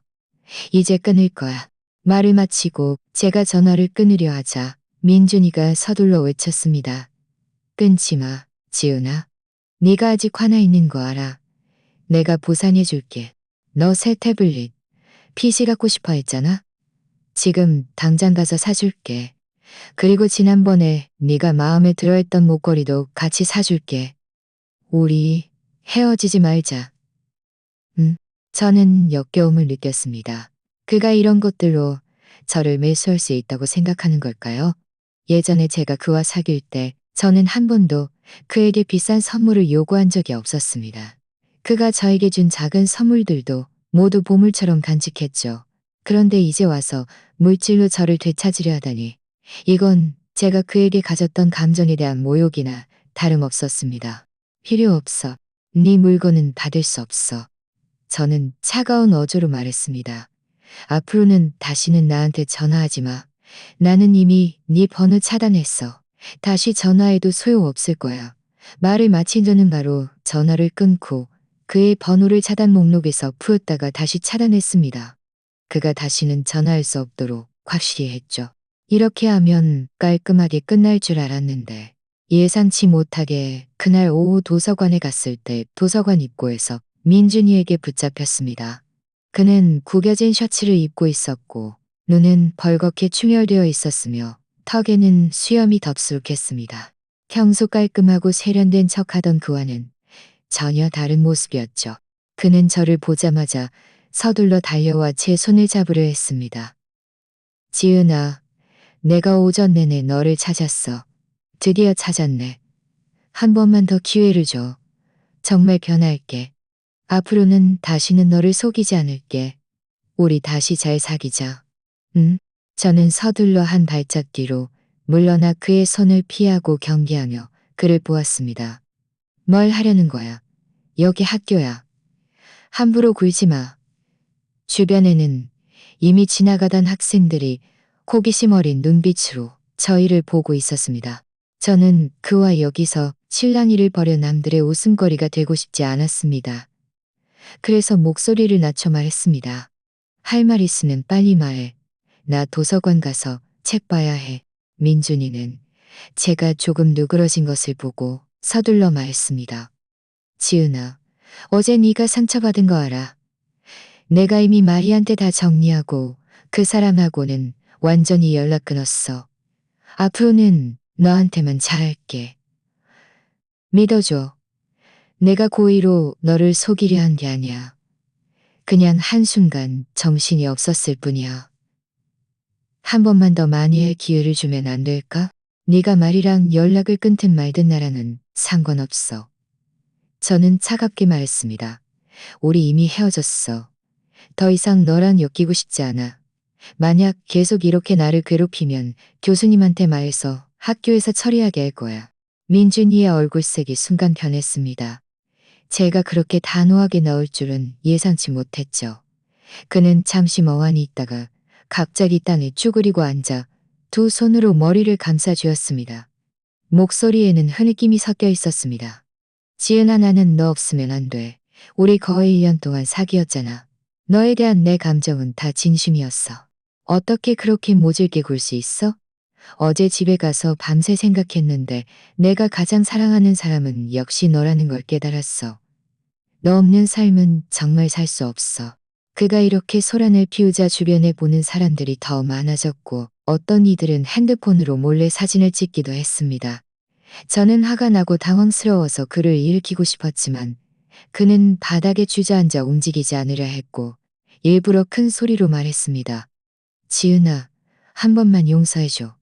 앞으로는 다 네 말 들을게. 내가 하라는 대로 다 할게. 저는 그가 고의로 남들이 제가 그를 괴롭히는 것처럼 보이게 해서 여론으로 저를 압박하려는 것을 알았습니다. 저는 심호흡을 하고 더 이상 그와 실랑이를 벌이지 않고 바로 핸드폰을 꺼내 그의 앞에서 지도 교수님께 전화했습니다. 전화가 연결되자 저는 침착하게 말했습니다. 이 선생님, 저 지은이에요. 저 지은이에요. 저 지은이에요. 저 지은이에요. 저 지은이에요. 저 지은이에요. 저 지은이에요. 민준이는 제가 지도 교수님께 전화하는 것을 듣고는 순간 당황했습니다. 서둘러 땅에서 일어나 제 핸드폰을 빼앗으려 했습니다. 교수님한테 전화하지 마. 지은아, 우리말로 하자. 교수님 찾지 마. 응? 저는 그의 손을 피하고 핸드폰을 높이 들고 계속 지도 교수님께 말했습니다. 선생님, 그가 지금 제 핸드폰을 빼앗으려고 해요. 빨리 와주세요. 전화를 끊고 저는 차갑게 민준이를 보았습니다. 네가 소란 피우고 싶으면 교수님 오셔서 판단하게 해. 누가 잘못했는지 봐. 네가 징계받고 싶지 않으면 빨리 가. 민준이의 얼굴은 창백해졌다가 파래졌다가 했습니다. 그는 학교에서 교수님과 소란을 피우면 좋지 않다는 것을 알고 있었죠. 특히 그가 유학생 조교일도 겸하고 있었기에 학교에서 그의 품행에 문제가 있다고 알게 되면 조교 자격이 취소될 수도 있었습니다. 그는 이를 악물고 저를 험악하게 노려보며 약간 위협적인 어조로 말했습니다. 지은아, 너 정말 독하구나. 내가 너를 잘못 봤어. 말을 마친 그는 몸을 돌려 떠났습니다. 몇 걸음 걷다가도 뒤를 돌아 저를 보았는데 그의 눈빛에는 원망이 가득했습니다. 저는 그의 시선을 무시했습니다. 지도 교수님이 오셨을 때 민준이는 이미 사라지고 없었죠. 지도 교수님은 저를 사무실로 데려가 무슨 일이 있었는지 물었습니다. 저는 민준이가 제 감정을 속이고 모임에서 저를 모욕하고 지금은 저를 괴롭히는 일들을 하나하나 지도 교수님께 말했습니다. 지도 교수님은 이 말을 듣고 화가 나서 테이블을 쳤습니다. 이 민준이라는 학습니다. 이 민준이라는 학생 정말 너무하네. 대학원생이고 조교까지 하면서 이런 짓을 하다니. 나중에 지도 교수님은 민준이와 면담을 했습니다. 구체적으로 무슨 이야기를 나눴는지는 모르지만 그 후로 민준이는 정말 다시는 저에게 전화하거나 찾아오지 않았습니다. 하지만 저는 지도 교수님이 그의 행동을 학과에 보고했고 학과에서 그의 유학생 조교 자격을 취소하고 경고 처분을 내렸다는 소식을 들었습니다. 이 소식을 들었을 때 저는 전혀 놀라지 않았습니다. 이 모든 것은 그가 자초한 일이었습니다. 처음에 그가 진심으로 사람을 대했더라면, 오늘 대했더라면 주말에 저는 집에 갔습니다. 제가 돌아오자마자 엄마는 서둘러 제가 좋아하는 음식들로 식탁을 가득 채워주셨습니다. 돼지갈비찜, 탕수육, 매운 닭볶음탕, 모두 제가 평소에 가장 좋아하는 음식들이었죠. 식사 중에 엄마는 계속 저에게 반찬을 덜어주며 말했습니다. 많이 먹어. 요즘 살이 너무 빠졌네. 앞으로 다시는 상처받지 마. 혼자 끙끙 앓지 말고 엄마 아빠한테 말해. 아빠가 너 대신 나서줄게. 아빠도 말씀하셨습니다. 그 민준이라는 녀석 앞으로 다시는 그와 어울리지 마. 우리 집이 뭐 엄청 부자는 아니지만 네가 이런 상처를 받을 수는 없어. 앞으로 남자친구 찾을 때는 꼭 진심으로 너를 대하는 사람을 찾아. 다시는 그런 말만 번지르르 하고 속이 시커먼 여성 만나지 말고. 저는 고개를 끄덕였습니다. 마음이 따뜻해졌죠. 부모님의 지지와 관심 덕분에 마음속의 슬픔은 금세 사라졌습니다. 오후에 저는 엄마와 함께 방을 정리했습니다. 어렸을 때 사진들을 많이 발견했죠. 엄마는 사진을 들고 저의 어렸을 적 이야기를 해주셨는데 입가에는 웃음이 가득했습니다. 엄마의 미소를 보며 저는 문득 불쾌했던 일들이 아무것도 아니라고 느껴졌습니다. 가족이 곁에 있는 한 저는 모든 것을 용기 있게 마주할 수 있을 것이라고 생각했습니다. 저녁에 서연이에게서 카톡이 왔습니다.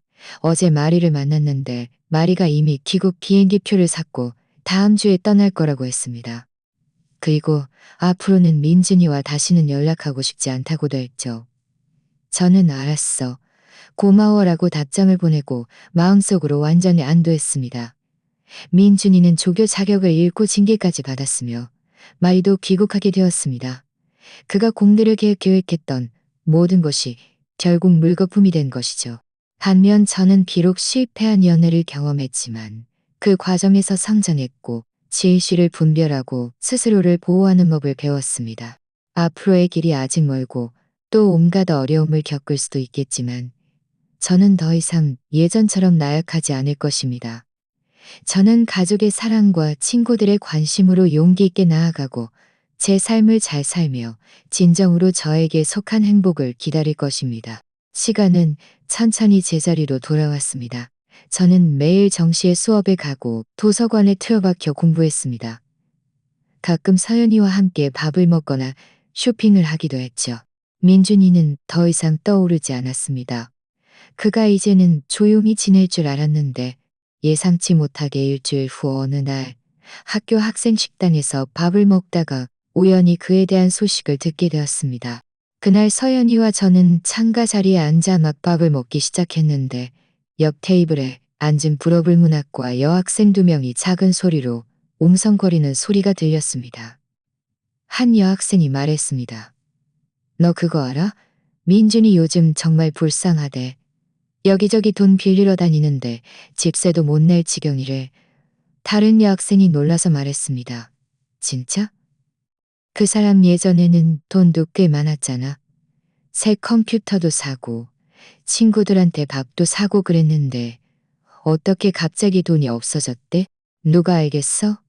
첫 번째 여학생이 목소리를 낮췄습니다. 내 룸메이트한테 들었는데 그가 예전에 마리랑 사귈 때 헛을 부리려고 마리한테 비싼 선물 많이 사줬대. 돈만 있었대. 이제 마리가 떠나고 조교 월급도 없어지니까 갑자기 돈이 궁해진 거지. 그래서 여기저기 돈 빌리러 다니는 거야. 서연이와 저는 서로를 마주 보았습니다. 둘 다 상대방의 눈에서 놀라움을 읽었죠. 민준이가 이렇게까지 몰락할 줄은 몰랐습니다. 하지만 이 모든 것은 그가 자초한 일이니 다른 사람을 탓할 수 없었습니다. 서연이가 제 귓속 말했습니다. 그가 이렇게 빨리 몰락할 줄이야. 예전에는 너한테 태블릿, PC랑 목걸이 사주겠다고 했잖아. 아마 그때도 허세 부린 거였을 거야. 저는 웃으며 아무 말도 하지 않고 계속 밥을 먹었습니다. 하지만 그 두 여학생의 말은 저에게 한 가지 일을 떠올리게 했습니다. 작년 겨울 민준이가 저에게 할아버지가 편찮으셔서 병원에 입원하셨고 급하게 돈이 필요하다며 5억만 원을 빌려달라고 했습니다.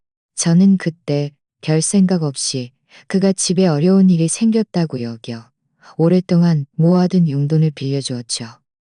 그는 그때 다음 달에 조교 월급 받으면 갚겠다고 했습니다. 하지만 그 후로는 돈 갚는다는 말을 전혀 꺼내지 않았고 저도 재촉하기 미안해서 그 일을 잊고 지냈습니다. 지금 생각해보니 그때 그가 저를 속인 것이었을지도 모릅니다. 할아버지가 편찮으신 게 아니라 그 돈으로 마리에게 선물을 사줬을 수도 있었죠. 이 생각이 들자마자 저는 너무 화가 났습니다. 5억만 원이 비록 큰 돈은 아니지만 제가 아껴 쓰고 아껴 모은 돈인데 왜 그에게 속아 빼앗겨야 한단 말입니까? 밥을 먹은 후 저는 서연이에게 이 일을 말했습니다. 서연이도 이 말을 듣고 매우 화가 났습니다. 그가 너의 돈까지 속여 빼앗았단 말이야? 안 돼, 이 돈은 반드시 받아야 해. 너 지금 당장 그에게 전화해서 돈 갚으라고 해. 저는 고개를 흔들며 말했습니다. 나는 이미 그 번호 차단했어. 게다가 내가 전화해도 그는 분명히 인정하지 않을 거야.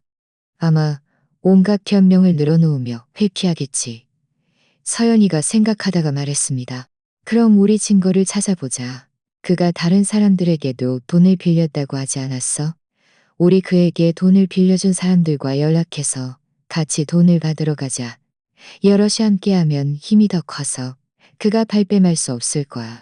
저는 이 방법이 가능하다고 생각해서 서연이와 함께 민준이가 누구에게 돈을 빌렸는지 알아보기 시작했습니다. 예상치 못하게 그에게 돈을 빌려준 사람이 정말 많았습니다. 그의 동기, 이절 룸메이트, 그리고 몇몇 유학생들까지 있었죠. 우리는 카톡 단체방을 만들어 그들을 모두 초대했습니다. 단체방에서 서로 이야기해보니 민준이의 변명은 가지각색이었습니다. 그는 동기들에게는 자신이 프랑스어 고급 강좌를 등록해야 해서 급하게 돈이 필요하다고 말했고 이전 룸메이트에게는 집수리 비용이 부족하다고 말했으며 유학생들에게는 프랑스 학술 교류에 참가해야 하는데 여비를 모아야 한다고 말했습니다. 각자 빌려준 금액은 2억만 원부터 1억만 원까지 다양했고 모두 합치면 30억만 원이 넘었습니다. 더 화가 나는 것은 그가 모두에게 곧 돈을 갚겠다고 말했지만 한 번도 자발적으로 갚은 적이 없다는 것이었습니다. 어떤 사람이 돈을 갚으라고 재촉하면 그는 월급을 아직 못 받았다거나 집에서 돈을 보내주지 않았다거나 하는 온갖 변명으로 시간을 끌었습니다. 시간이 지나면서 사람들도 재촉하기 귀찮아져서 그 일을 잊고 지냈는데 그가 일부러 돈을 속여 빼앗은 것이라는 것을 알게 된 거죠. 그에게 800만 원을 빌려준 한 남학생이 단체방에서 말했습니다. 나는 그때부터 그가 좀 이상하다고 생각했어. 말하는 게 늘 애매모호했는데 그래도 동기니까 안 빌려주기가 미안했지. 지금 생각하면 정말 후회돼 죽겠어. 진작에 그가 이런 사람인 줄 알았더라면 절대 돈 안 빌려줬을 텐데. 한 프랑스 유학생도 단체방에서 한국어로 말했습니다. 그가 예전에 나한테 돈 빌려달라고 하면서 프랑스에 있는 고모를 만나러 가야 한다고 했어.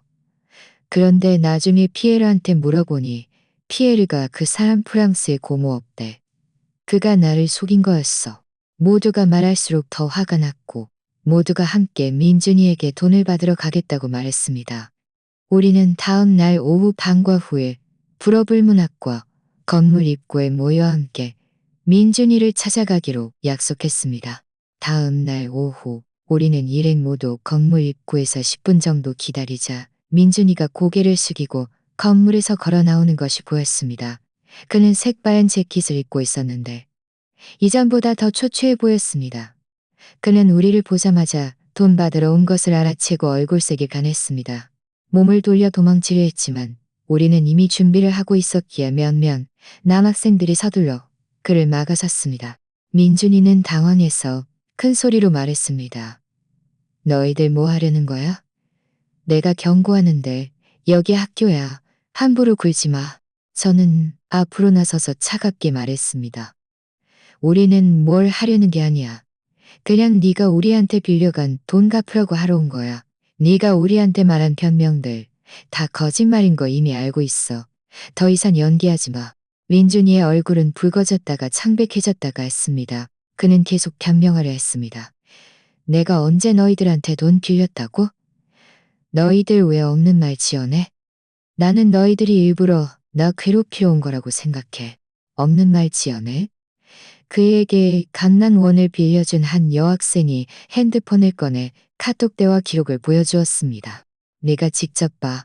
이건 네가 작년 11월에 나한테 돈 빌린 대화 기록이야. 네가 프랑스 학술 교류에 참가해야 한다고 하면서 나한테 1억만 원 빌려달라고 했지. 12월에 갚겠다고도 했고 지금 벌써 반년이 지났는데 언제 돈 갚을 거야? 다른 남학생도 계좌 이체 기록을 보여주었습니다. 이건 내가 작년 10월에 너한테 보낸 5억만 원이야. 네가 할아버지가 편찮으셔서 병원에 입원하셨고 급하게 돈이 필요하다고 했지. 그런데 우리가 네 룸메이트한테 물어보니 네 할아버지는 아프신 적이 없대. 네가 우리를 속인 거야. 모두가 증거 기록과 계좌 이체 기록을 꺼내 민준이 앞에 내밀었습니다. 민준이는 이 증거들을 보고 더 이상 변명할 수 없었습니다. 그는 고개를 점점 더 숙였고 목소리도 작아졌습니다. 나 지금 정말 돈이 없어. 너희들 좀 더 시간을 줘. 돈 생기면 꼭 갚을게.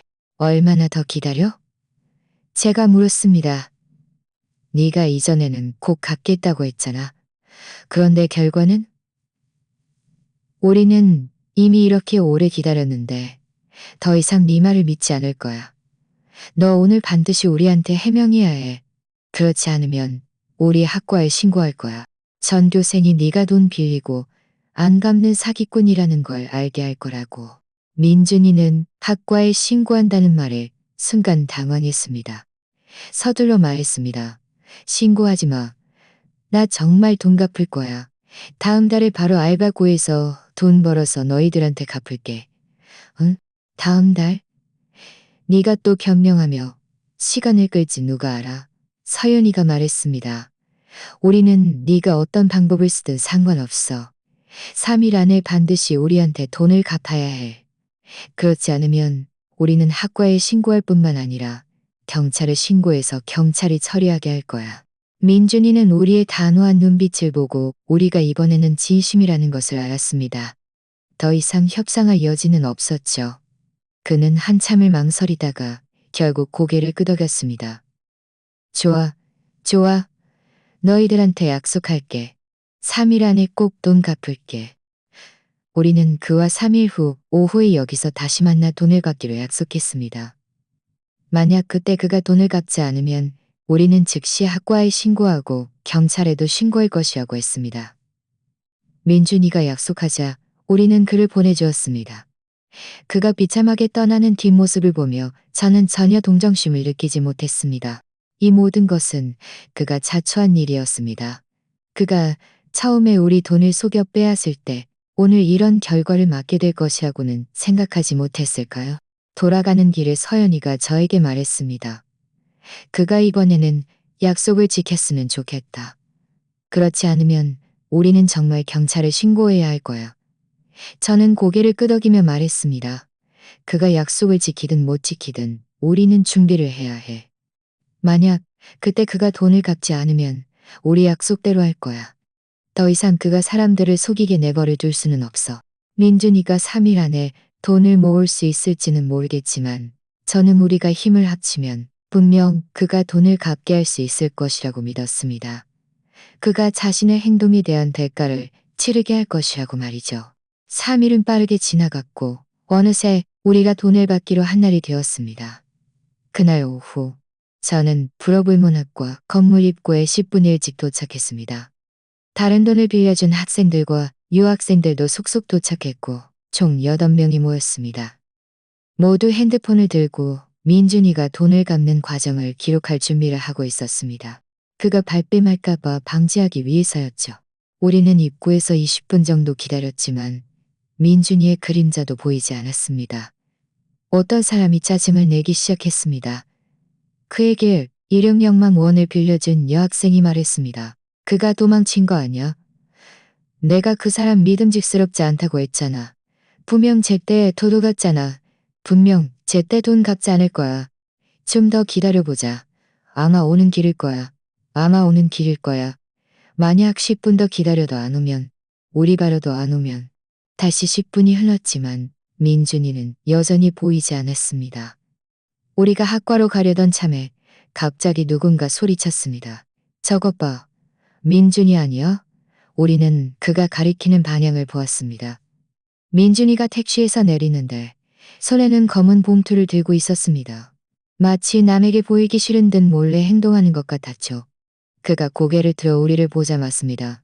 그가 고개를 들어 우리를 보자마자 얼굴색이 변했습니다. 몸을 돌려 다시 택시 안으로 씁니다. 그가 우리 앞에 도착해서 억지로 미소를 지으며 말했습니다. 미안해. 길이 좀 막혀서 늦었어. 서연이가 비웃었습니다. 길 막혀? 우리가 너를 30분 동안 기다렸는데 이제야 와? 일부러 시간 끈 거 아니야? 돈은? 가져왔어. 민준이는 서둘러 손에 든 검은 봉투를 건네며 말했습니다. 가져왔어. 가져왔어. 이 안에 2억만 원 있어. 일단 일부만 갚을게. 나머지는 다음 달에 꼭 갚을게. 좀 더 시간을 줘. 그에게 5억만 원을 빌려준 유학생이 봉투를 열어보더니 미간을 찌푸리며 말했습니다. 여기 18억만 원밖에 없어. 감력만 원이 아니잖아. 게다가 우리가 너한테 빌려준 돈 다 합치면 3억만 원이 넘는데 너는 이렇게 조금만 갚는 건 전혀 충분하지 않아. 민준이의 얼굴은 순간 붉어졌습니다. 그는 머리를 극적이며 말했습니다. 내가 며칠 동안 이만큼밖에 못 모았어. 나머지는 정말 방법이 없어. 한 달만 더 봐줘. 한 달 후에는 분명 나머지를 다 갚을게. 한 달? 네가 한 달 후에 약속을 지킬 거라고 우리가 믿을 것 같아? 제가 그를 보며 차가운 어조로 말했습니다. 이전에는 3일 안에 돈 갚겠다고 했으면서 지금은 이만큼만 갚고 한 달 더 기다려달라고? 우리가 바보인 줄 알아. 민준이는 큰 소리로 말했습니다. 나 정말 돈 모으고 있었어. 며칠 동안 엄마 아빠한테 돈도 받고 친구들한테도 많이 빌려서 이만큼 모은 거야. 너희들 나를 너무 압박하지 마. 더 이상 압박하면 나 정말 방법이 없어. 바로 그때 길가에 버스가 멈춰섰고 버스에서 낯익은 그림자가 내렸습니다. 놀랍게도 말이었습니다. 그녀는 여전히 지난번 모임 때 입었던 하얀 원피스를 입고 있었고 손에는 여행 가방을 들고 있었습니다. 마치 방금 공항에서 온 듯했죠. 마리도 우리를 보고는 순간 멍하니 있다가 다가왔습니다. 민준이는 마리를 보자마자 얼굴색이 새하얗게 변했고 그의 눈빛에는 당황스러움이 가득했습니다. 서둘러 말했습니다. 마리, 네가 왜 돌아왔어? 귀국한다고 하지 않았어? 마리는 그를 무시하고 우리를 보며 유창한 한국어로 말했습니다. 너희들 민준이한테 돈 받으러 온 거야? 내가 방금 버스에서 너희들 싸우는 소리 들었어. 우리는 모두 고개를 끄덕였습니다. 그 프랑스 유학생이 프랑스어로 마리에게 우리가 민준이에게 돈을 빌려준 사정을 말했습니다. 마리는 이 말을 듣고 화가 나서 얼굴색이 변했습니다. 몸을 돌려 민준이를 보며 큰 소리로 말했습니다. 민준아, 너 너무 심하잖아. 너 지은이 감정만 속인 게 아니라 이렇게 많은 사람들의 돈까지 속여 빼앗았어. 너는 사람이니. 민준이는 당황해서 서둘러 마리의 손을 잡았습니다. 마리, 그 사람 말 믿지 마. 나랑 그 사람들은 그냥 좀 오해가 있었을 뿐이야. 네가 생각하는 그런 게 아니야. 네가 돌아온 건 아직 나를 사랑해서지? 우리 다시 잘 사귀자? 응? 손 놔. 마리가 힘껏 그의 손을 뿌리치며 눈빛에 혐오감이 가득했습니다. 내가 이번에 돌아온 건 네가 나한테서 가져간 물건들을 돌려받기 위해서야. 네가 예전에 나한테 학술회의에 참가해야 한다고 하면서 이제 넌 1억만 원짜리 시계랑 1억만 원이 넘는 정장을 사달라고 했지. 이제야 알았어. 너는 학술회의에 참가한 게 아니라 그 물건들을 가지고 자랑하고 다녔다는 걸.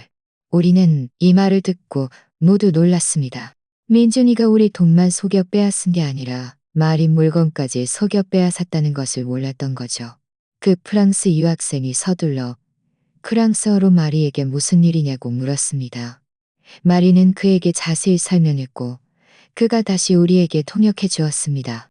알고 보니 마리는 이전에 민준이를 정말 좋아했습니다. 그가 프랑스어도 잘하고 사람도 성실해 보여서 자주 그에게 물건을 사주었죠. 민준이는 늘 온갖 변명으로 마리에게 물건을 요구했습니다.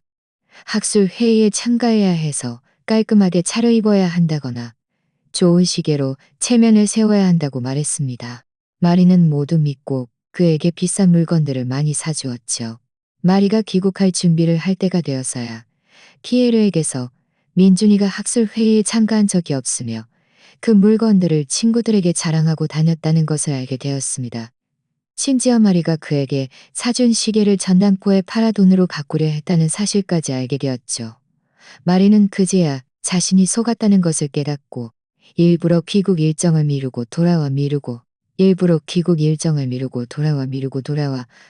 민준이는 마리에게 폭로당하자 더 이상 변명할 수 없었습니다. 그저 고개를 숙이고 끊임없이 고의가 아니었어. 그냥 한순간 정신이 없었을 뿐이야. 라고 말할 뿐이었습니다. 한순간 정신이 없었다고? 마리는 화가 나서 온몸이 떨렸습니다. 너는 내 감정을 속였을 뿐만 아니라 내 물건까지 속여 빼앗았어. 이제 와서 변명하려 해? 그 물건들은 다 우리 엄마 아빠가 나한테 준 생활비로 산 거야. 너 반드시 나한테 돌려줘야 해. 그렇지 않으면 경찰에 사기죄로 신고할 거야. 민준이는 경찰에 신고한다는 두 글자에 완전히 당황했습니다. 서둘러 말했습니다. 돌려줄게. 그 물건들 다 내 자취방에 있어. 지금 당장 데려갈게. 신고하지 마. 응? 마리는 그를 무시하고 우리를 보며 말했습니다. 너희들이 그에게 빌려준 돈도 지금 당장 돌려받아야 해. 그 사람 돈이 있는 거 알아. 그가 예전에 내가 사준 시계를 전당포에 맡겨서 1억만 원 넘게 받았어. 그리고 그가 엄마 아빠한테 받은 돈도 분명 이만큼이 아닐 거야. 그는 일부러 너희들한테 돈을 갚기 싫어하는 거야. 우리는 이 말을 듣고 모두 화가 났습니다. 그에게 8억만 원을 빌려준 남학생이 앞으로 나서서 민준이의 팔을 잡고 말했습니다. 네가 마리가 사준 시계까지 전당포에 맡겼단 말이야? 빨리 돈 내놔. 그렇지 않으면 우리 지금 당장 경찰에 신고할 거야. 민준이는 그의 손에 잡혀 가서 서둘러 말했습니다. 줄게. 내 자취방에 아직 5억만 원 더 있어. 지금 당장 가서 가져올게. 너희들 나랑 같이 가. 우리는 그가 또 속임수를 쓸까봐 걱정되어 남학생 2명을 그와 함께 자취방으로 보내 돈을 가져오게 했습니다. 나머지 사람들은 그 자리에서 기다렸죠. 거의 30분 후 그 2 남학생이 돌아왔습니다. 손에는 5억만 원과 시계 1개, 정장 1벌을 들고 있었는데 마리의 물건인 것 같았습니다. 마리는 자신의 물건을 받아들고 꼼꼼히 확인했습니다. 문제가 없다는 것을 확인한 후에야 우리에게 말했습니다. 고마워요. 이번에 제가 돌아오지 않았다면 그가 이렇게 많은 사람들을 속였다는 것을 몰랐을 거예요. 앞으로는 그와 같은 사람은 다시는 믿지 마세요. 민준이는 그 2 남학생에게 끌려 돌아왔는데 얼굴색은 창백했고 정말 비참해 보였습니다. 우리는 그가 갚은 돈과 자취방에서 가져온 돈을 합쳐 총 2, 3억만 원을 돈을 빌려준 사람들에게 나누어 주었습니다. 비록 각자 모든 돈을 받지는 못했지만 적어도 일부라도 받을 수 있었죠.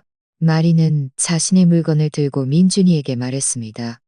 나는 원래 너한테 좀 체면을 살려주려고 했는데 이제 보니 그럴 필요가 없었네. 너 같은 사람은 벌을 받아야 마땅해. 내가 피에르랑 그 사람들에게 네가 한 짓을 다 말해서 너를 아는 모든 사람들이 네가 사기꾼이라는 것을 알게 할 거야. 말을 마친 마리는 여행 가방을 끌고 떠났습니다. 민준이는 마리의 뒷모습을 보다가 다시 우리를 보더니 갑자기 2 다리에 힘이 풀려 그 자리에 주저앉았습니다.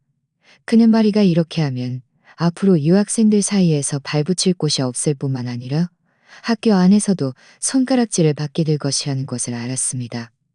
우리는 그가 이런 모습을 보여도 전혀 동정심을 느끼지 못했습니다. 이 모든 것은 그가 자초한 일이었습니다. 이렇게 많은 사람들을 속였습니다. 그에게 강력만 원을 빌려준 여학생이 말했습니다. 남은 돈은 우리도 더 이상 너한테 요구하지 않을게. 하지만 너는 우리한테 차용증을 써서 앞으로 다시는 우리를 괴롭히지 않고 다른 사람들의 돈도 속여 빼앗지 않겠다고 약속해야 해. 민준이는 서둘러 고개를 끄덕였습니다. 가방에서 종이와 펜을 꺼내 차용증을 쓰고 지문까지 찍었습니다. 우리는 각자 사본을 한 부씩 받은 후에야 그를 보내주었습니다. 민준이가 비참하게 떠나는 뒷모습을 보며 저는 드디어 안도했습니다. 비록 아직 일부 돈을 돌려받지는 못했지만 적어도 우리는 그의 거짓말을 폭로하고 그가 마땅한 벌을 받게 했습니다. 돌아가는 길에 서연이가 저에게 말했습니다. 마리가 돌아올 줄은 몰랐어. 게다가 우리가 민준이의 거짓말을 폭로하는 걸 도와주다니 정말 속이 후련했어.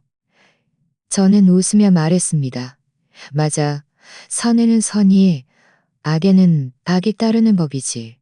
민준이가 이렇게 많은 사람들을 속였으니 결국 자신의 행동에 대한 대가였습니다. 앞으로 우리는 다시는 그런 사람과 엮일 필요 없어. 이 일을 겪으면서 저는 사람과 엮일 필요 없어. 그렇지 않으면 결국 자신과 타인에게 해를 끼칠 뿐이죠. 그리고 우리가 불공평한 일을 겪을 때는 용기 있게 나서서 자신의 권리를 지켜야 합니다. 나쁜 사람들이 그냥 넘어가게 해서는 안 되죠. 불어불문학과 건물에서 돌아온 후 저는 민준이가 이제 조용히 지낼 줄 알았습니다.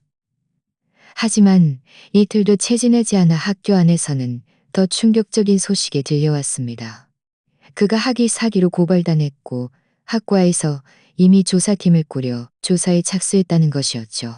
그날 저는 수업 중이었는데 쉬는 시간에 앞줄에 앉은 불어불문학과 학생 2명이 작은 소리로 웅성거리는 소리가 들렸습니다. 한 학생이 말했습니다. 너 그거 들었어? 민준이 석사 논문이 고발당했대. 외국 학자의 논문을 표절하고 데이터도 위조했다고 하던데 지금 학과에서 조사 중이래. 다른 학생이 놀라서 말했습니다. 진짜? 거짓말 아니지? 그 사람 배짱도 좋네. 석사 논문까지 줬네. 내 지도 교수님한테 들은 거니까 사실일 거야. 첫 번째 학생이 목소리를 낮췄습니다. 고발한 사람은 예전에 그와 함께 연구 과제를 했던 동기래. 민준이가 처음에 연구 성과를 다 자기 공으로 돌리고 그 동기의 이름도 빼버렸대. 그 동기가 화가 나서 증거를 모아서 그를 고발한 거래. 저는 이 말을 듣고 심장이 쿵 내려앉는 것 같았습니다. 민준이의 인성이 좋지 않다는 것은 알고 있었지만 학위까지 조작할 줄은 몰랐습니다. 이건 대학원생이 마지노선인데 말이죠. 수업이 끝난 후 저는 서둘러 서연이에게 이 소식을 전했습니다. 서연이도 매우 놀랐습니다. 그 사람 정말 미친 거 아니야. 학위 사기는 작은 일이 아니잖아. 이거 사실로 밝혀지면 졸업은 고사하고 앞으로 학계에서 발붙일 곳도 없을 거야. 며칠 후 학과에서 공고가 붙었습니다. 민준이의 학위 사기 사실을 확인하는 내용이었죠. 공고에는 조사팀의 조사 결과 민준이의 석사 논문에 여러 곳에서 표절이 발견되었고 인용한 외국 문헌의 출처를 표기하지 않았으며 일부 실험 데이터도 위조된 것으로 밝혀져 학술 규정을 심각하게 위반했다고 명시되어 있었습니다. 학과는 민준이에게 제적 처분을 내리고 그가 이전에 획득했던 모든 학다고 명시대에게 제적 처분을 내리고 공고가 붙은 날 많은 학생들이 공고 게시판 앞에 모여 웅성거렸습니다. 어떤 이들은 진작에 그 사람 이상하다고 생각했어. 평소에 수업도 제대로 안 듣는데 논문을 어떻게 잘 쓰겠어. 알고 보니 표절이었네라고 말했고 또 어떤 이들은 이게 바로 인과응보야.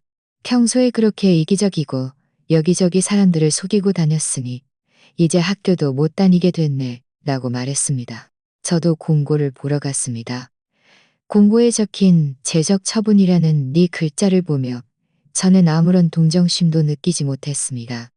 이 모든 것은 그가 스스로 선택한 길이었습니다. 처음에 그가 성실하게 연구하고 요행을 바라지 않았더라면 오늘 이 지경까지 오지 않았을 테니까요. 나중에 저는 지훈이에게서 자세한 사정을 듣게 되었는데 소문보다 훨씬 더 기이했습니다. 처음에 민준이와 그를 고발한 동기는 함께 지도 교수님 밑에서 프랑스 문학에 관한 연구 과제를 했습니다. 그 동기는 자료 수집과 데이터 정리만 담당했고 민준이는 그중 아주 작은 부분만 작성했죠. 하지만 연구 과제가 끝난 후 민준이는 모든 공로를 자기 것으로 돌렸습니다.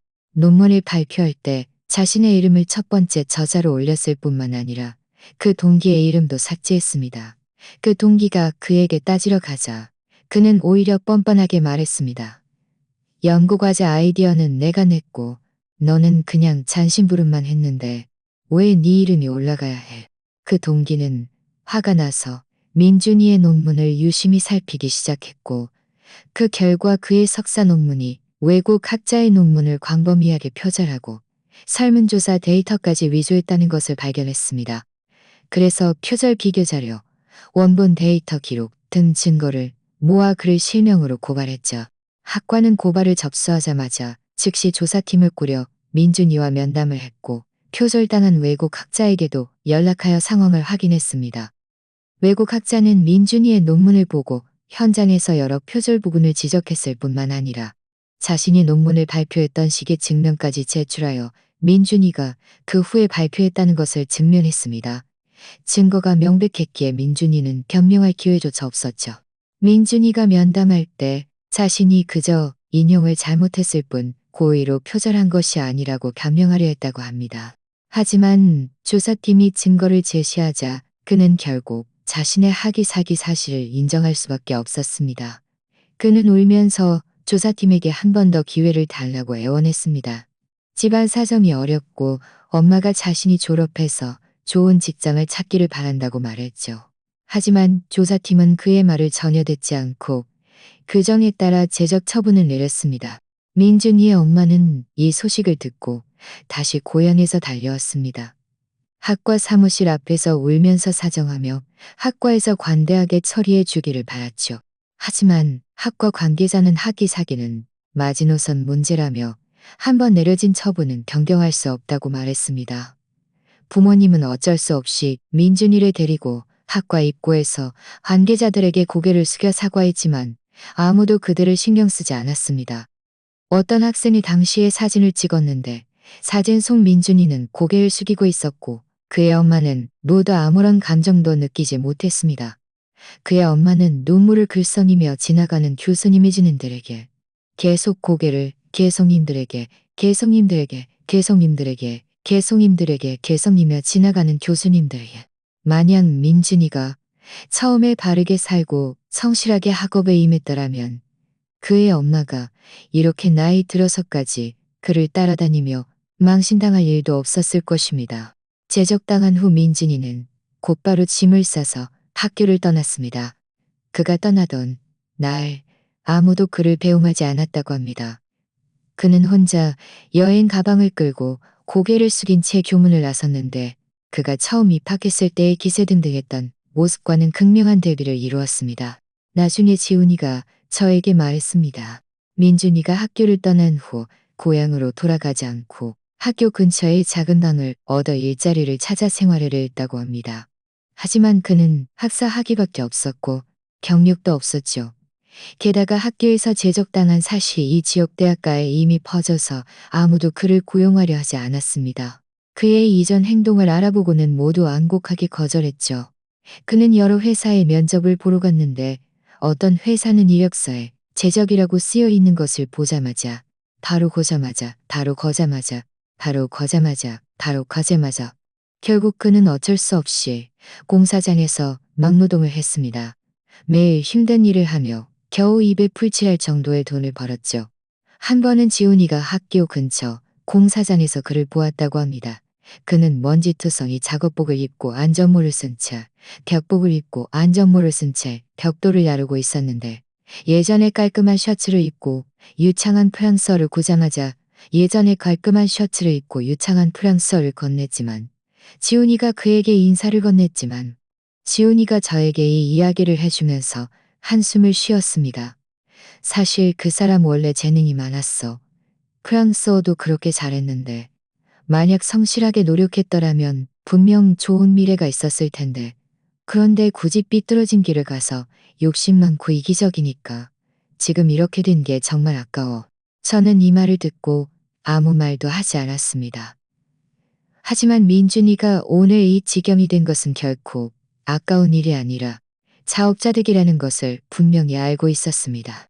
그는 처음부터 진심으로 사람을 대할 줄 몰랐고 늘 유행을 바라며 편법을 쓰고 감정을 속이고 돈을 빌리고 갚지 않으며 학위 사기까지 저질렀죠. 모든 단계가 자신의 인성과 미래를 좀먹는 행동이었습니다. 지금의 결과는 그가 이전에 저지른 모든 악행의 총체적인 폭발이자 그가 받아야 마땅한 대가였습니다. 이 일은 저에게 큰 깨달음을 주었습니다. 사람으로서 모든 일에 착실해야 하고 어떤 유행도 바라서는 안 된다는 것을 더욱 분명히 알게 했죠. 연애든 학업이든 모두 자신의 노력으로 쟁취해야 합니다. 진실함과 성실함만이 오래갈 수 있는 길입니다. 그 기간 동안 저는 학업에 더 많은 에너지를 쏟아부었습니다. 매일 수업 외에는 도서관에 틀어박혀 전공 서적을 읽고 논문을 썼으며 프랑스어 능력 시험도 준비했습니다. 서연이도 저와 함께 노력했습니다. 우리는 자주 함께 도서관에 가서 공부하고 서로를 격려하며 의지했습니다. 때로는 공부하다 지치면 학교 근처 더블티 가게에 앉아 이런저런 이야기를 나누기도 했죠. 반드시 열심히 노력해서 우리 실력으로 미래를 쟁취해야 해. 저는 늘 고개를 끄덕였고 그의 말에 전적으로 동감했습니다. 이렇게 많은 일을 겪으면서 저는 지금의 삶을 더욱 소중히 여기게 되었고 저의 목표도 더욱 분명해졌습니다. 저는 제가 꾸준히 노력하고 모든 일을 착실하게 해나가면 미래는 분명 더 나아질 것이라고 믿었습니다. 날이 갈수록 민준이라는 이름은 학교에서 가끔 언급되는 과거의 일이 되었습니다. 반면 저의 삶은 점점 더 좋은 방향으로 나아가고 있었죠. 먼저 프랑스어 능력시험 결과가 나온 날, 저는 너무 긴장해서 손이 떨렸습니다. 아무래도 민준이 일 때문에 한동안 프랑스어 공부에 집중하지 못했고, 나중에 다시 시작했을 때도 늘 자신이 없었으니까요. 하지만 제가 조회 페이지에 접속해서 B 합격이라는 하이제를 보자마자 저는 기뻐서 펄쩍 뛰었습니다. 조카 파키아 저는 기뻐서 B 합격격 뛰었습니다. 서둘러 서연이는 전화했죠. 서연이는 전화로 저보다 더 흥분했습니다. 서연이는 전화로 저보다 더 흥분했습니다. 내가 우리 딸이 최고인 줄 알았어. 주말에 집에 오면 엄마가 네가 제일 좋아하는 탕수육이랑 닭볶음탕 해줄게라고 말씀하셨죠. 그날 저녁 서연이와 저는 학교 근처에 우리가 늘 가고 싶었지만 아까워서 가지 못했던 양식당에 갔습니다. 메뉴판의 스테이크와 파스타를 보며 우리는 웃으면서 잔뜩 주문했습니다. 먹으면서 미래 계획에 대해 많은 이야기를 나누었죠. 서연이는 졸업 후 프랑스로 유학가고 싶다고 말했고, 저는 먼저 교원 자격증을 따서 나중에 국어 선생님이 되거나 출판사에서 편집자로 일하고 싶다고 말했습니다. 이야기를 나누던 중 서연이가 갑자기 말했습니다. 우리 처음 같이 밥 먹었을 때 기억나? 그때 너는 늘 민준이 자랑만 했잖아. 그가 얼마나 좋고 얼마나 좋다고. 지금 생각하면 정말 그 사람 덕분이었어. 그게 아니었다면 네가 이렇게 빨리 성장하지 못했을 거야. 저는 웃으며 고개를 끄덕였습니다. 맞아. 예전에는 늘 그 덕이었습니다. 예전에는 늘 그가 나의 버팀목이라고 생각했는데 이제야 깨달았어. 나한테 뭘 고맙다고 그래? 우리는 좋은 친구잖아. 학업적인 발전 외에도 저는 학교에서 인간관계도 점점 더 원만해졌습니다. 이전에는 내향적인 성격 때문에 친구가 별로 없었지만 민준이 일을 겪으면서 훨씬 더 밝아졌고 학생들과도 적극적으로 교류하게 되었습니다. 한 번은 학과에서 국어국문학과 독서 토론회를 주최했는데 저는 용기를 내어 참가 신청을 했습니다. 발표가 끝난 후 예상치 못하게 여러 학생들이 다가와 감상을 나누고 제가 정말 설명을 잘했다고 말하며 자신들의 독서 모임에 초대했습니다. 지금은 매주 주말마다 독서 모임 학생들과 함께 도서관에 가서 책을 읽고 토론하며 때로는 학교 박서점에 가서 책을 구경하기도 합니다. 우리는 문학과 인생에 대해 이야기하고 서로를 격려하며 배우고 있습니다. 그런 지기지우의 즐거움은 제가 이전에는 한 번도 경험해 보지 못한 것이었죠. 부모님도 저의 변화를 분명히 느끼셨습니다. 한 번은 주말에 집에 갔는데 엄마가 제 손을 잡고 말했습니다. 지은아, 너 요즘 예전보다 훨씬 밝아졌고 웃음도 많아졌네. 이렇게 변한 게 정말 좋다. 예전에 네가 민준이랑 사귈 때는 늘 좀 침울해 보였는데 이제야 네가 진정으로 행복해하는 모습을 보네. 저는 엄마 어깨에 기대어 마음이 따뜻해졌습니다. 맞아요. 지금에서는 더 이상 남의 눈치를 보며 전전긍긍할 필요도 없고 거짓된 관계를 유지하기 위해 저 자신을 억누를 필요도 없습니다. 더욱 기뻤던 것은 3학년이었기 때 제가 출판사 인턴십 기회를 얻게 되었다는 것입니다. 그곳은 이 지역에서 아주 유명한 문학 출판사였죠. 처음에 채용 공고를 보았을 때 저는 한참을 망설였습니다. 제가 경험이 별로 없으니 분명 뽑히지 않을 거라고 생각했죠. 하지만 서연이가 계속 저를 격려했습니다. 언니 해보지도 않고 어떻게 안 될 거라고 생각해. 저는 서연이의 말을 듣고 믿져야 본전이라는 마음으로 이력서를 제출했습니다. 그런데 예상치 못하게 면접 통지를 받게 되었죠. 면접 날 저는 많은 준비를 했습니다. 제가 이전에 썼던 글들과 프랑스어 번역 작품들을 모두 정리했고 출판사에 대한 자료도 많이 찾아보았습니다. 면접 때 면접관은 저에게 문학 작품에 대한 생각과 편집 업무에 대한 생각과 편집을 말했습니다. 저는 더 많은 사람들에게 전달하고 싶다고 말했습니다. 저는 하나하나 성실하게 대답했습니다. 면접관이 왜 그 출판사를 선택했냐고, 면접관이 왜 그 출판사에, 게다가 프랑스어를 할 줄 아니, 나중에 프랑스 문학 작품 도입 작업에도 참여할 수 있을 거라고 말했죠. 거의 일주일 후 저는 출판사의 채용 합격 통보를 받았습니다. 그때 저는 도서관에서 책을 보고 있었는데 이메일을 보자마자 너무 기뻐서 소리를 지를 뻔했습니다. 서둘러 부모님과 서연이에게 메시지를 보냈고 그들은 모두 저를 기뻐했습니다. 인턴십 기간은 바빴지만 저는 특별히 보람을 느꼈습니다. 매일 저를 지도해 주시는 선생님을 따라 원고 교정 작업을 배우고 때로는 도서, 추천 문구를 쓰는 것도 도왔습니다. 저를 지도해 주시는 선생님은 정말 좋은 분이셨는데 늘 인내심을 가지고 다양한 지식을 가르쳐 주셨고 제가 학습 능력이 뛰어나고 일을 성실하게 한다고 칭찬해 주셨습니다. 한 번은 출판사에서 프랑스 작가의 소설을 도입해야 하는데 작가 자료 정리를 도울 사를 도입해야 하는데 선생님은 가장 먼저 저를 보이십니다. 선생님은 가장 먼저 저를 도입해 하십니다. 선생님은 가장 먼저 저를 떠올리셨죠. 저는 저의 프랑스어 지식을 활용하여 곧바로 상세한 작가, 소개한 작가, 소개한 작가 소개어 지식을 앞으로 비슷한 일이 있으면 또 지은 씨를 찾을게요. 선생님의 칭찬을 듣자 저는 특별히 성취감을 느꼈습니다. 이 모든 것이 제가 스스로의 노력으로 얻어낸 것이지 민주미처럼 속임수나 요행을 통해 얻은 것이 아니라는 것을 알았기 때문이죠. 어느새 졸업 시즌이 되었습니다. 저는 순조롭게 졸업 증명서와 학위 증명서를 받았고 출판사에서도 저에게 정식 채용 제안을 했습니다. 서연이도 바라던 대로 프랑스 한 대학의 합격 통지서를 받았습니다. 우리는 졸업식 날 학사모를 쓰고 캠퍼스에서 많은 사진을 찍었습니다. 사진 속 활짝 웃는 제 모습을 보며 저는 1년 전 유학생 모임에서 모욕당하고 이불 속에 숨어 몰래 울던 저 자신을 떠올렸습니다. 만감이 교차했습니다. 그 고통스러운 경험은 저를 오랫동안 힘들게 했지만 저를 많이 성장시켰고 진실을 분별하고 스스로를 보호하는 법을 가르쳐 주었습니다.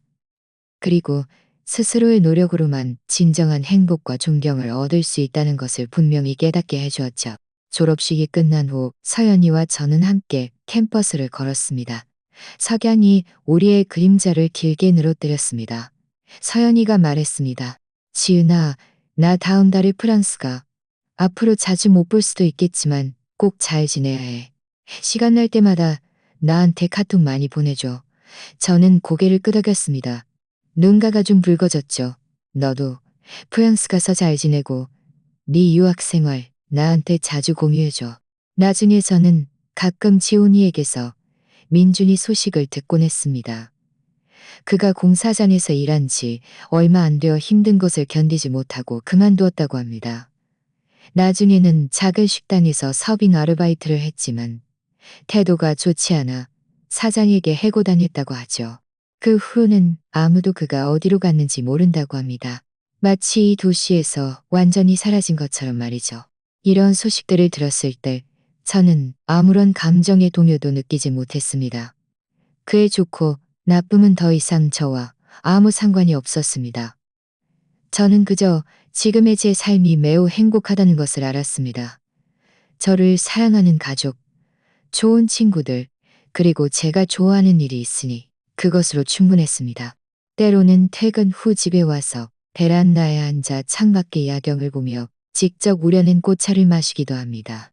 지난 일들을 떠올리면서도 더 이상 슬프지 않고 오히려 다행이라고 생각합니다.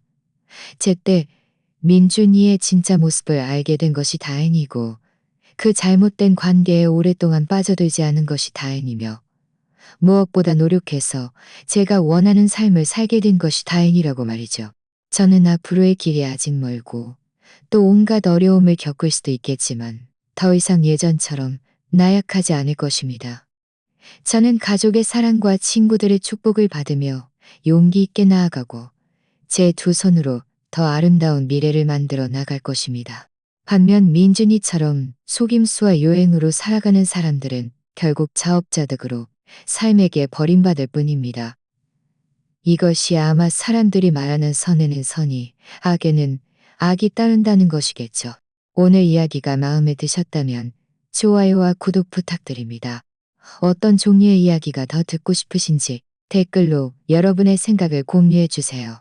계속해서 좋은 이야기로 찾아뵙겠습니다.